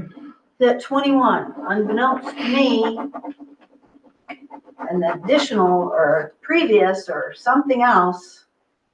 previous statement made. I said, He had Bob, what do you negotiated want? one figure with Mr. Meister and a different figure with Ms. Smeltzer. And so now he's on strike. So now he's on strike. So I just make a motion, we pay the man 25. I can't hire anybody else for any amount of money that could fix all, he has his own tools. And in reality, he's not charging us for everything he's doing. So I make that motion. I normally don't make motions, but I'm the one that we talked to and I said, okay, that was fine with me. So if I can. And when Dave kind of brought it up at the board meeting, I was like, no, we negotiated 21. I thought he was just, I thought he was. So really, Dave can pay him the additional $4. Is that what it is? Whatever. And apples. Take it out of my pay. Oh, you know what? Take it off my mileage. No one gonna second it? Oh, I'll second it. Thank Open you. discussion. So Discussion. Oh, wait, that's what- I'm on board with that on one condition, that we get him a shirt Yes, that says Builder Bob. I don't care what you, maintenance specialist. look at. Bob the Builder. Is there any, all those in favor, say aye. Aye. Opposed, that's carried. You can tell Builder Bob, You're he's, probably not gonna want- go Are ahead. we done with the township attorney issue? No, we didn't. No, we just Sorry. stopped. Why? You wanna talk? Go ahead. I just, okay, so my understanding is that we inherited Tom way back in the day after Mr. Gerberding stepped down, is that? Yes, that would be We correct. inherited Tom. And has he always been with Running Wise? On Ford, as far as I know. So I'm just wondering if it might not be time to go out for a request for proposals for a township attorney and give Tom a chance to respond and test the market, test the waters. I personally think the very biggest issues that this township faces year in and year out are land use related. And we need the very best land use attorney that we can possibly get. And I'm not convinced that Tom is maybe it. I think he does a good job for us, but I would like to see what else is out there. Okay. Personally. Are there people that specialize in that exact portion of the law? I mean, Of course. I mean, around, I'm just saying like, I'm just saying around here and this count, I mean, okay. I mean. Well, what Tom is- pretty much What does. does Tom get per hour? Does he do? I don't know that It's surprisingly less than I thought. I It's think way he's at less. They left 140 an hour. like half of what, You're not gonna, I guarantee you, you're not gonna get less than that. no. I was thinking, when Mandy and I were first pulling up the billings, and that can't be right. Nope, that was right, 140 for an hour. And I was surprised it wasn't at least 300, which is what I would have thought in this area. He'd be getting 300 an hour. Now, he's won both the cases that we've Yeah. had. So just keep that in mind also. Did it take money to do it? Yeah, absolutely. Did he win both cases? Absolutely. No question. So we're defending an ordinance, to me, that it doesn't make any sense to spend the money, but we didn't lose. But here's So- the other thing that surprises me. At 140 an hour, we spent $16,000. Oh, from start to finish? Yeah. It's been going on for what, 100 3 hours. years? 3 years, Dylan? Yeah, but you got it Yeah, yeah. from You said 22 was when it started. No, 24. 23 is the first date we went back where Oh, the bill clearly says Bernard. Court was 7 hours. By the time we got done with court that, And we got that bill? oh yeah, I think so. That was the big one. That was the, And that one, I'm gonna assume was different than that was 140 the an hour. 11,000 and, I misquoted myself. It was $11,067.94. And that was And the hours was different. sort of the last two But no, the rate, chunks of time. no. when rain changes in No, no, court. no. So the litigation, he didn't change from 140 an hour? I would have to pull that bill to look at specifically how he charged That he did.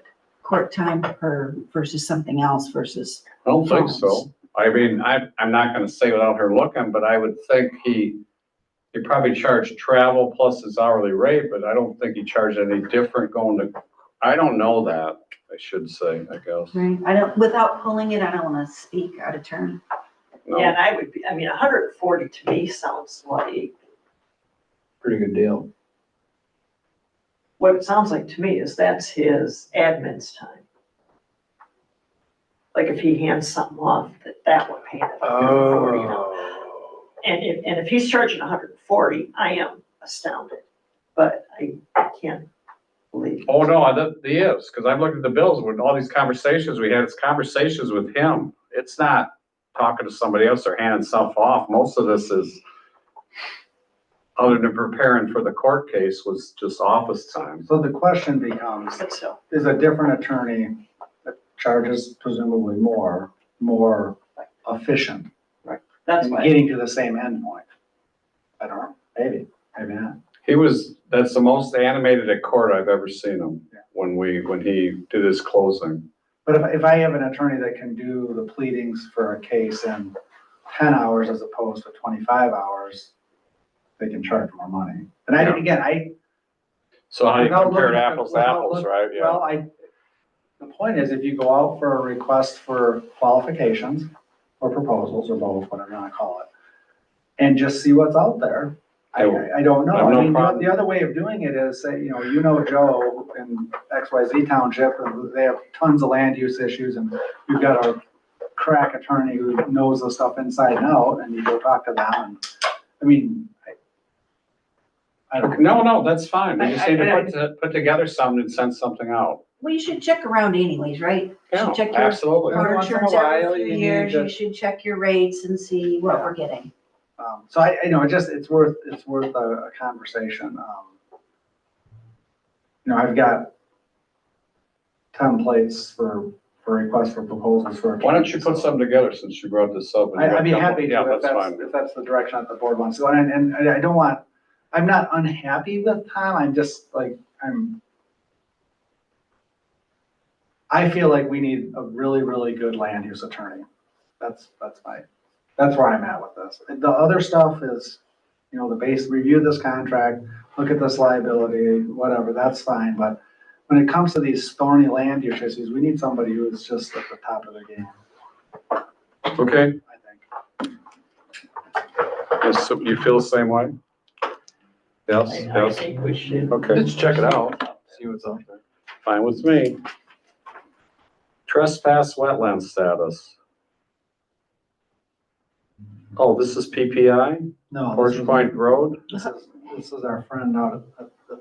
Oh, everything's cool there. He's Start Hanford. Hanford, he's got a power pole up, just waiting for consumers to come and put power in it. He can start building his house. Oh, wait a minute. He doesn't have a permit, sorry. He's bugging Jody he had been bugging her to, get a land use permit an address so he could get power. So that's. And he's ignoring all of those multiple, letters. He's saying that, According to, is it Jake I talked to this morning that, yeah, pretty much.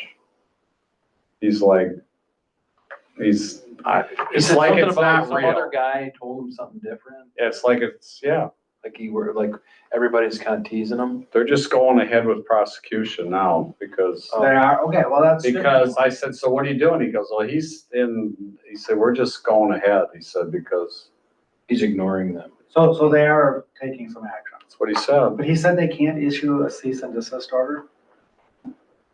But he hasn't done anything in 3 weeks, has he? Not So since what they about- piled that They did- dirt up. They did say they couldn't issue a cease and desist order. I It's don't not, remember why. I can't remember why either, but But he it's like, could. we can't do a cease and desist order now that we're suing you in court, or we don't, or maybe But- they don't. so they have authority. Is it? They're Say prosecuting. they've initiated. Apparently, they've sent him 3 letters, so I guess the next thing is they turned it over to their criminal. So are there any existing land use violations on that parcel? Well, And if there are, I think we need to enforce. we should send a letter telling them on our property, what do we want done? Restore it? Put our trees back that he took out? Yeah, I think we should do that, but I think on the property that he owns, there's probably currently, as we sit here right now, land use violations. Well, I don't know, like Well, what? I think, well, he's got construction equipment sitting on the site, he's got a camper sitting on the site, Oh, wasn't there a upright, like, fuel tank on the site or not? Yes. So I mean, And it's all sitting in a wetland too. I think, You know what I I think mean? the county ought to look at that when they're out here looking at their other stuff, and if there's violations, we ought to. And I believe it's documented with the fire department about them responding to a fire of a, piece of equipment, piece of equipment that was spraying, hydraulic oil. hydraulic oil all over the wetland too. So those are all, I think, issues that need to be, just to make sure everybody knows these things. I mean, we're relying on Eagle to kind of. Well, it's actually in there. It is, Purview, but there may be zoning things that are in our purview that they should, I mean, if Jody and Katie come back and say, no, there's no zoning violation. I'll find out, because I mean, having the equipment parked there is not a violation. Having the camper there is a violation, because we don't allow. Campers there right now, yeah. Oh, Yeah, we don't allow So campers. if there isn't any, that's fine, but I suspect. Having the fuel tank, probably not. Yeah, I mean, I need to. you can have a fuel tank on your. I know they said that he got, well, does he have a cell fence up? That's a county thing, that's not our ordinance. Yes. It sounds like they did in the letter, Yeah, but as long as they're looking, and I mean, I think you need to keep the pressure on this Okay. individual. I It doesn't agree. sound like he's willing to. well, here's what's interesting. He's getting 10 calls, well, a week from people wanting to know what's going on there from around here. Oh, Eagle guy is? Yes. That's good. People drive by now when they come up that haven't been here, Yeah. they're gonna be calling the office, what's going on? Well, when you go by there, it does not look good. No, I mean, and there's standing water and like the tracks of the vehicle that was. I got actually called last week because why were we allowing him to put power there? I said, I'm not allowing the guy to put power there. Well, there's a power pole up. I said, well, he put that up. Can't stop him from doing that. He wants power. What do we do about our property that he went on, and what is the That's- county road commission, are they doing anything? They're supposedly working with him. Now, we need to do something separate or And I had the survey done and now they have a drawing. So it shows that where the stakes are. So I can't tell you how many trees he took off there because he took the stumps out. can we have Tom, maybe Tom thinks that's not a worthwhile effort, but I know it's more money with the attorney, but is that worth having him draft something? I mean, I guess. I think so. What are we gonna do? Well, what's the end goal there? The end goal is to get the guy to stop, restore the wetland and move on, Right. right? So if we're threatening to fine him, are we ever gonna collect on the fine? Jim, before you leave, did you want to say something else?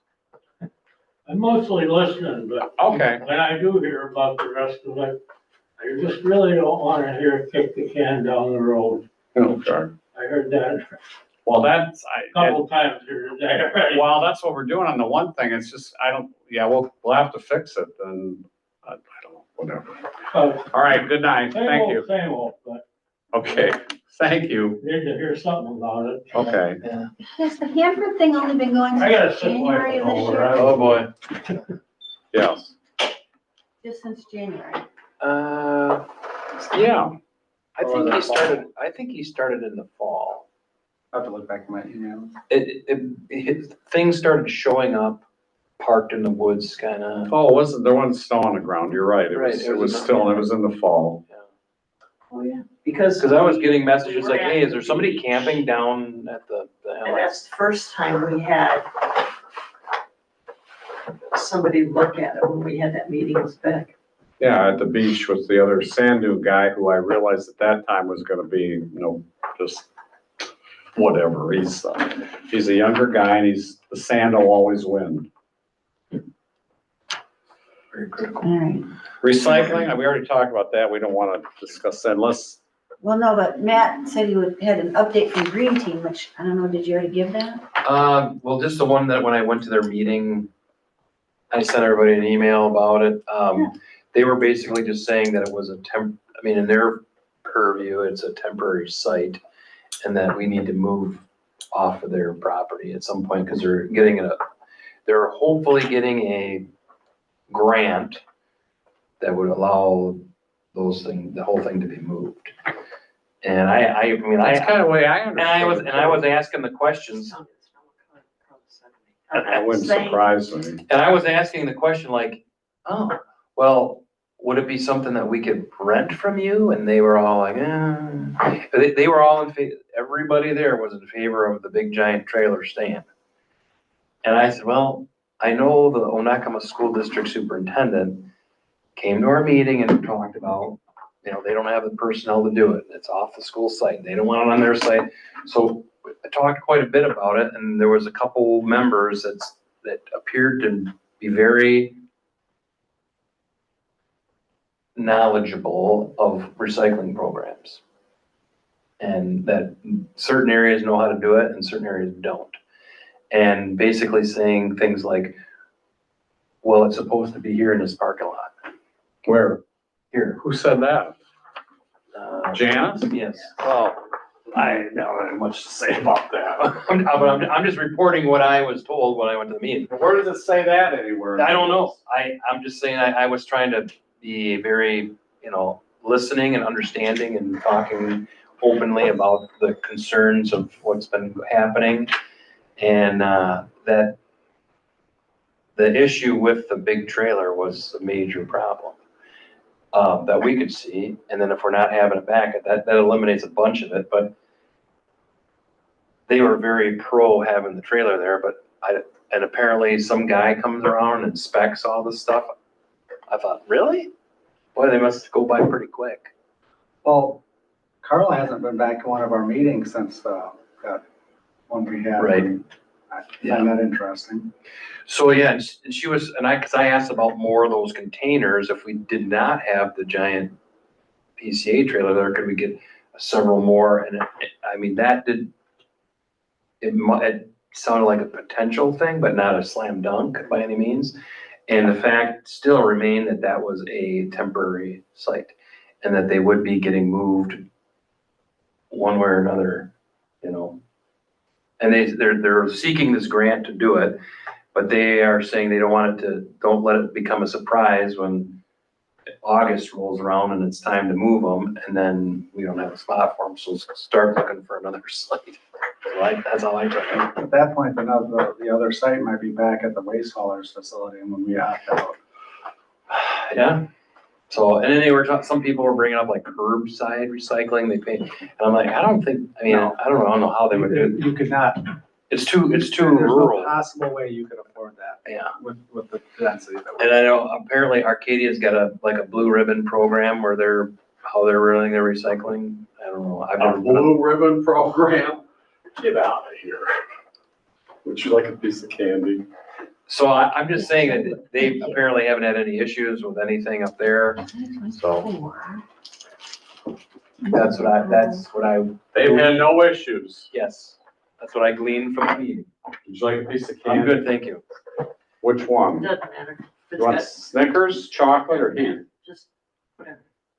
You offer on hour 3 is when you go into the candy. I've had it. So that, I mean, that, I kind of tried to sum it up in my email to everybody and what they thought and said, so. Cindy, was the recycling program interlocal agreement? Was that one signed? I'm just seeing a draft. Oh no, this is the Manistee County one. Oh, but then it says Township Supervisor. The reason I'm asking is that's dated 2024 and it says county agrees to allow the recycling bins in the PCA trailer recycling to be located at its present site until a permanent site No, is they wouldn't. identified. They wouldn't agree Yeah. to that. Okay. No, they wouldn't. My take from that, when I went to the meeting, is that they consider that a temporary site in which those bins, and if we continue or not with the trailer, that all that stuff's gonna have to go probably by end of August, first part of September, Go where? Go where? to the alternate site. Where is that alternate site? Just The one that we haven't found yet, the one that, Then yes. why is it our responsibility to find it? because that's part of the interlocal agreement, Well, what if we get out of the interlocal agreement? and there's no more recycling. Okay, people can wait till the center's over at the county road commission. If that's still funded by PA 68, then our residents in theory shouldn't be able to participate. But don't tell it to Manistee Township residents who are driving up there and recycling. Well, that's what I'm saying, everybody, I mean, I go there, I see people from Manistee all the time, and I say, what are you doing up here? And they say, this is a little, they like the fact you can walk in the trailer, filling it in there, it's easy. And so that's why that trailer gets filled so fast, because people are coming from all over. And if you drive, let's say you live south in like Filer Township, and you drive all the way here, and you're like, You're not gonna drive all the way up here for that, are you? they do. There Trust are me, people from Manistee who drive all the way to Traverse City because there are some things that Manistee won't accept in recycling, and the only place that accepts it is Traverse City. 3 different times I've According to seen people from somebody. Manistee, a couple of which I know live in Filer Township. They were here with a whole pickup truck load of cardboard because they're like, yeah, this is the best place to do it now. It's the closest because MCC's gone, the school doesn't let you do it Well, anymore. nobody else in town does it? Right. So we are kind of the last, Couldn't you just leave it around side the road in the city? Now they have weekly You know, pickup. frankly, PCA would probably be doing handstands if these stupid recycling trailers went away. That's a pain in the butt for them. yeah.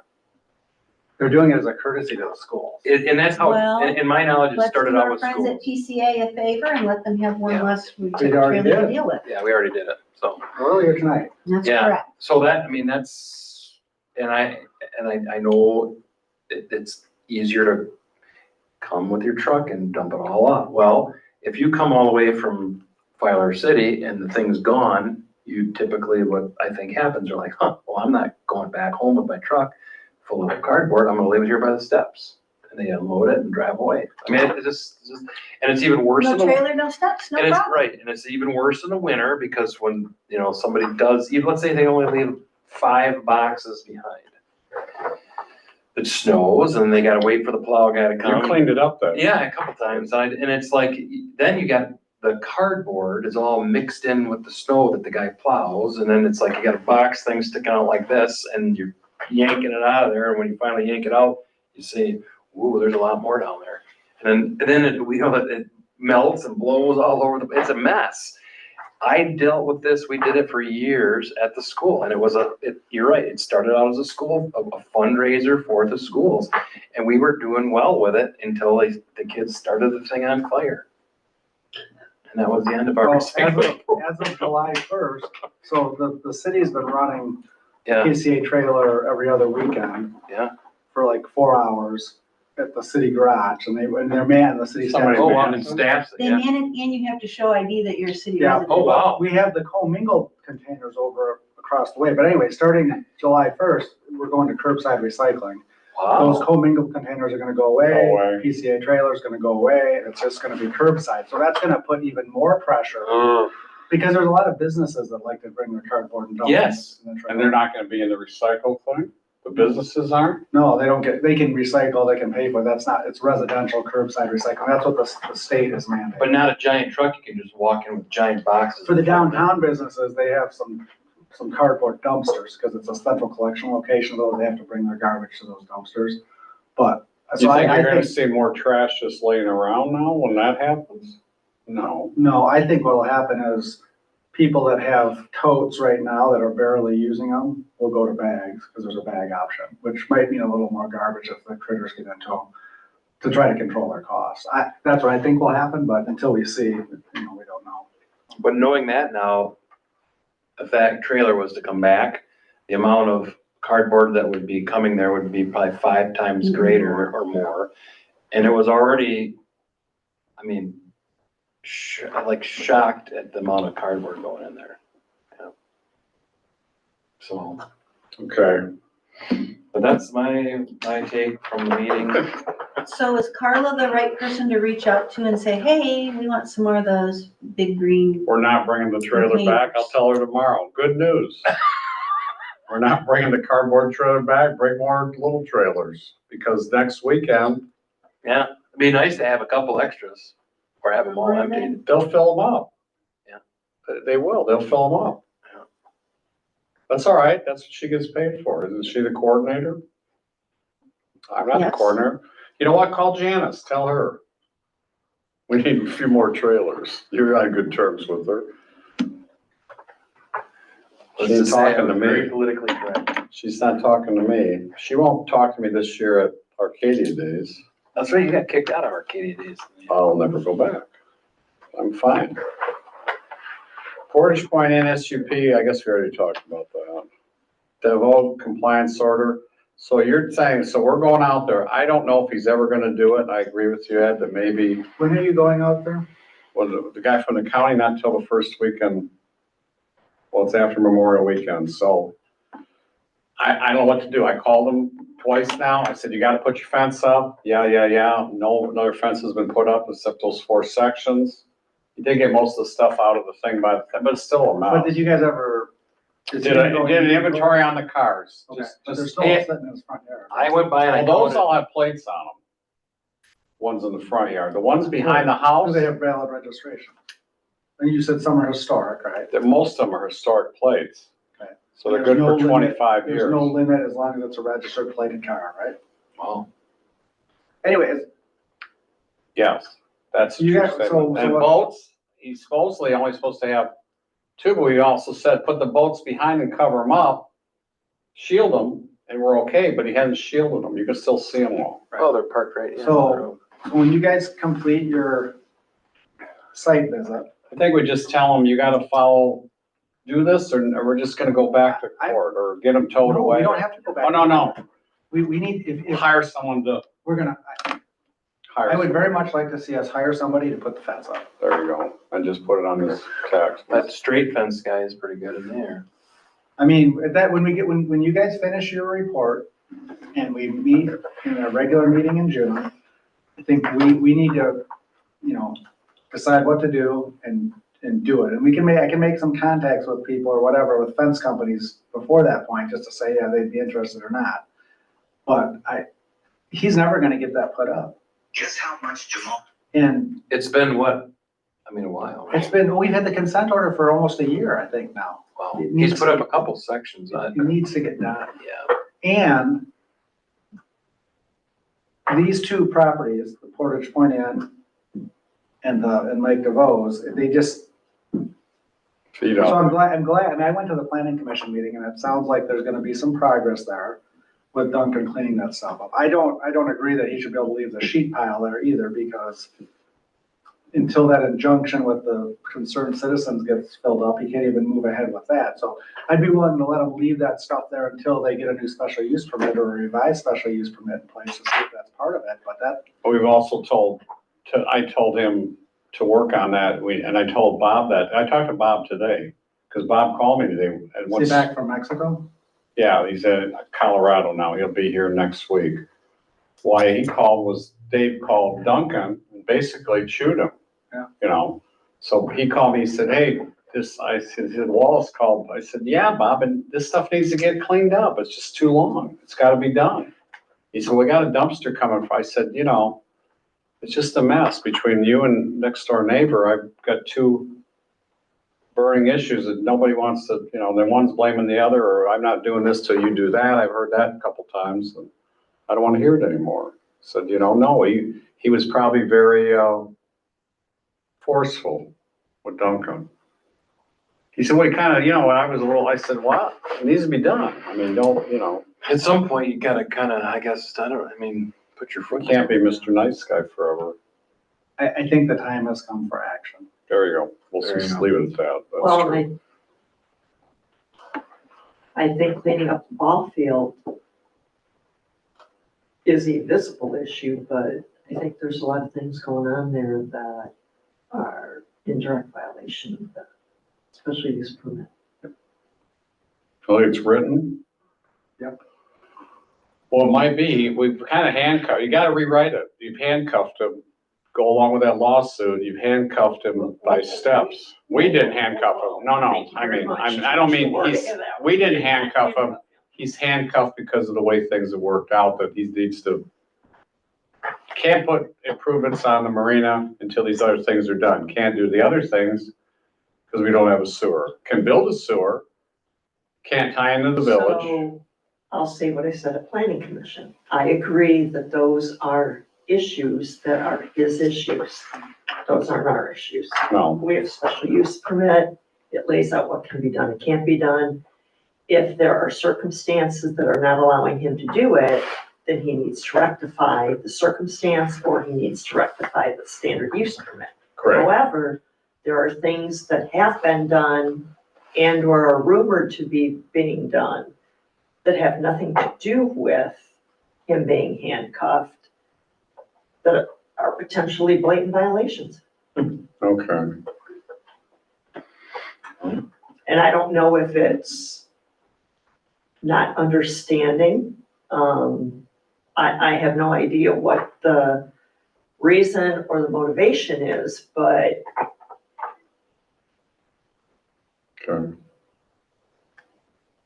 houses have never been approved. The house has never been approved to, Site plan. what do you mean, they've never been on the site plan? Not where they're at and where he's selling them. I was saying, I've seen them on, like, you can buy them. Well, he's never moved them, so they must be on a site plan. They were supposed to be moved to the ball diamond. And he recorded a master deed with a site plan that's never been approved. Oh, we probably need to fix that, obviously. Okay.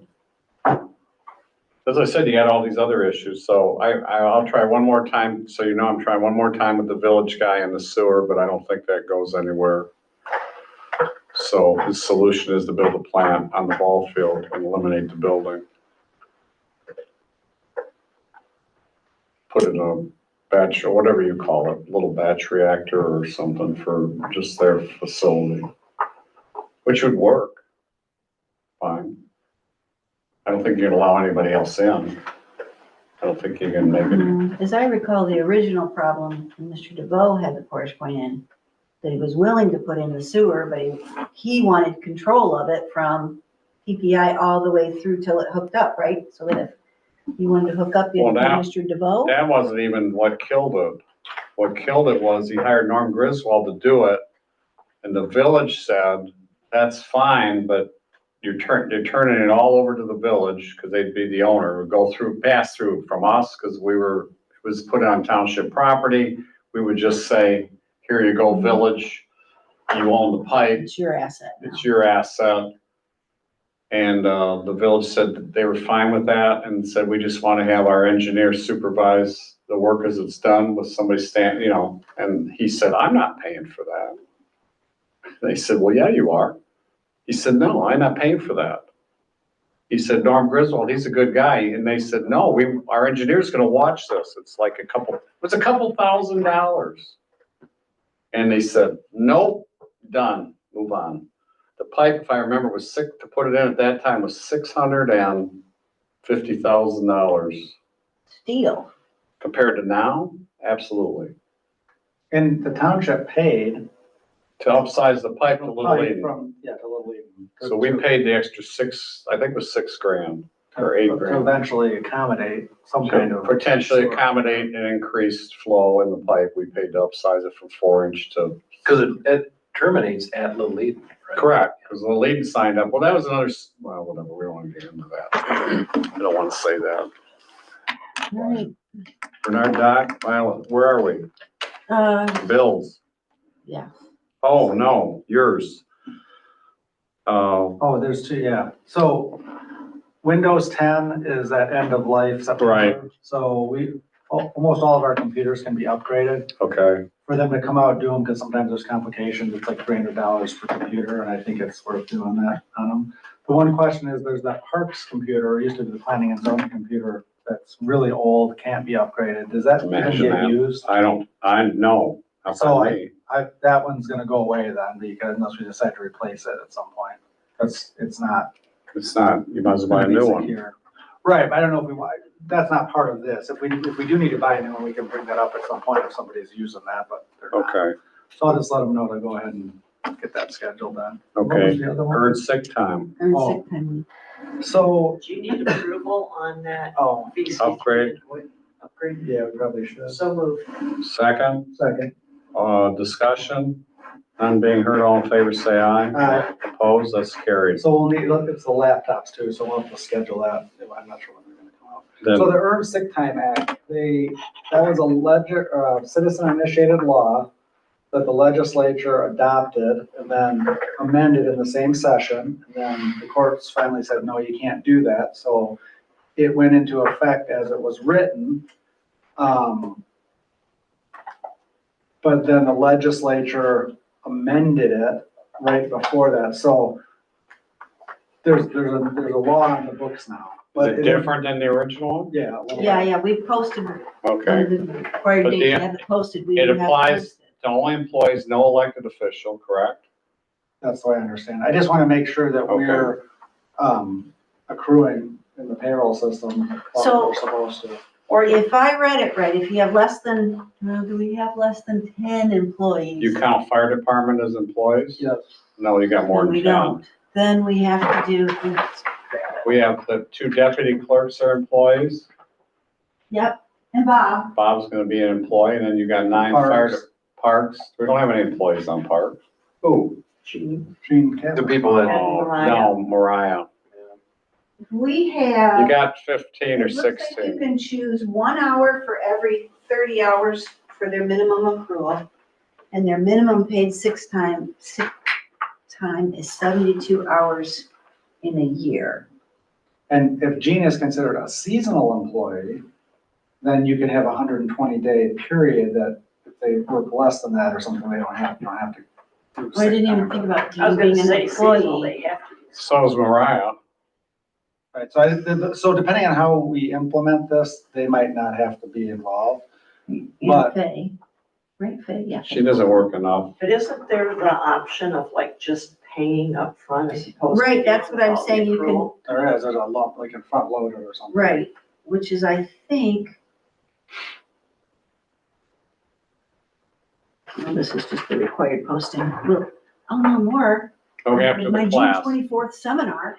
So if you go by employees, we got 15 or 16. Okay, so then we're the definitely volunteer over fire the department 10. guys are employees. Yeah, they're employees now. They used to get 1099, now they get W-2s, right? So as long So as you're we're, saying We it's don't take 15 any even taxes out of them excluding though, the because township they'll board? never meet the threshold. Well, there's the 10 guys on firefighters, the fire department. others.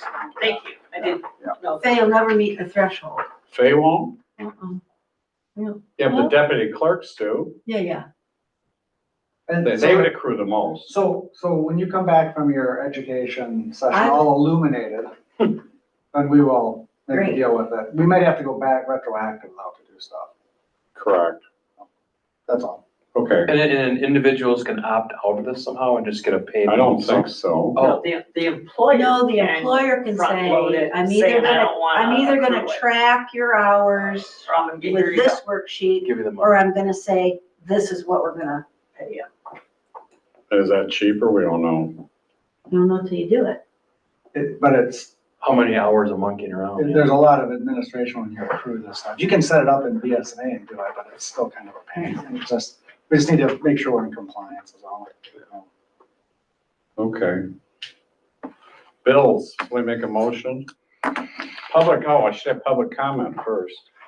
Is anybody on? Yeah, we have one person on the owl. I'm sorry, public comment. Anybody on the owl? Mr. Cook? You want to make any public comments? Yeah. Apparently not. Apparently not. Okay. Bills to be paid. Somebody make the motion. I'll move. Second by, Where was that second? second by Cindy. Cindy. Oh, she's waving her hand and I'm listening. I said it. Nobody. I just didn't hear, I didn't hear. I heard any discussion, none being heard, all in favor, say aye. Correspondence. Well, you kind of went through the We went through it all, correspondence through the different topics. Okay. Public comment again, nobody? Adjournment. I will motion. Just adjourn, you don't need a motion. Yeah, you don't need that.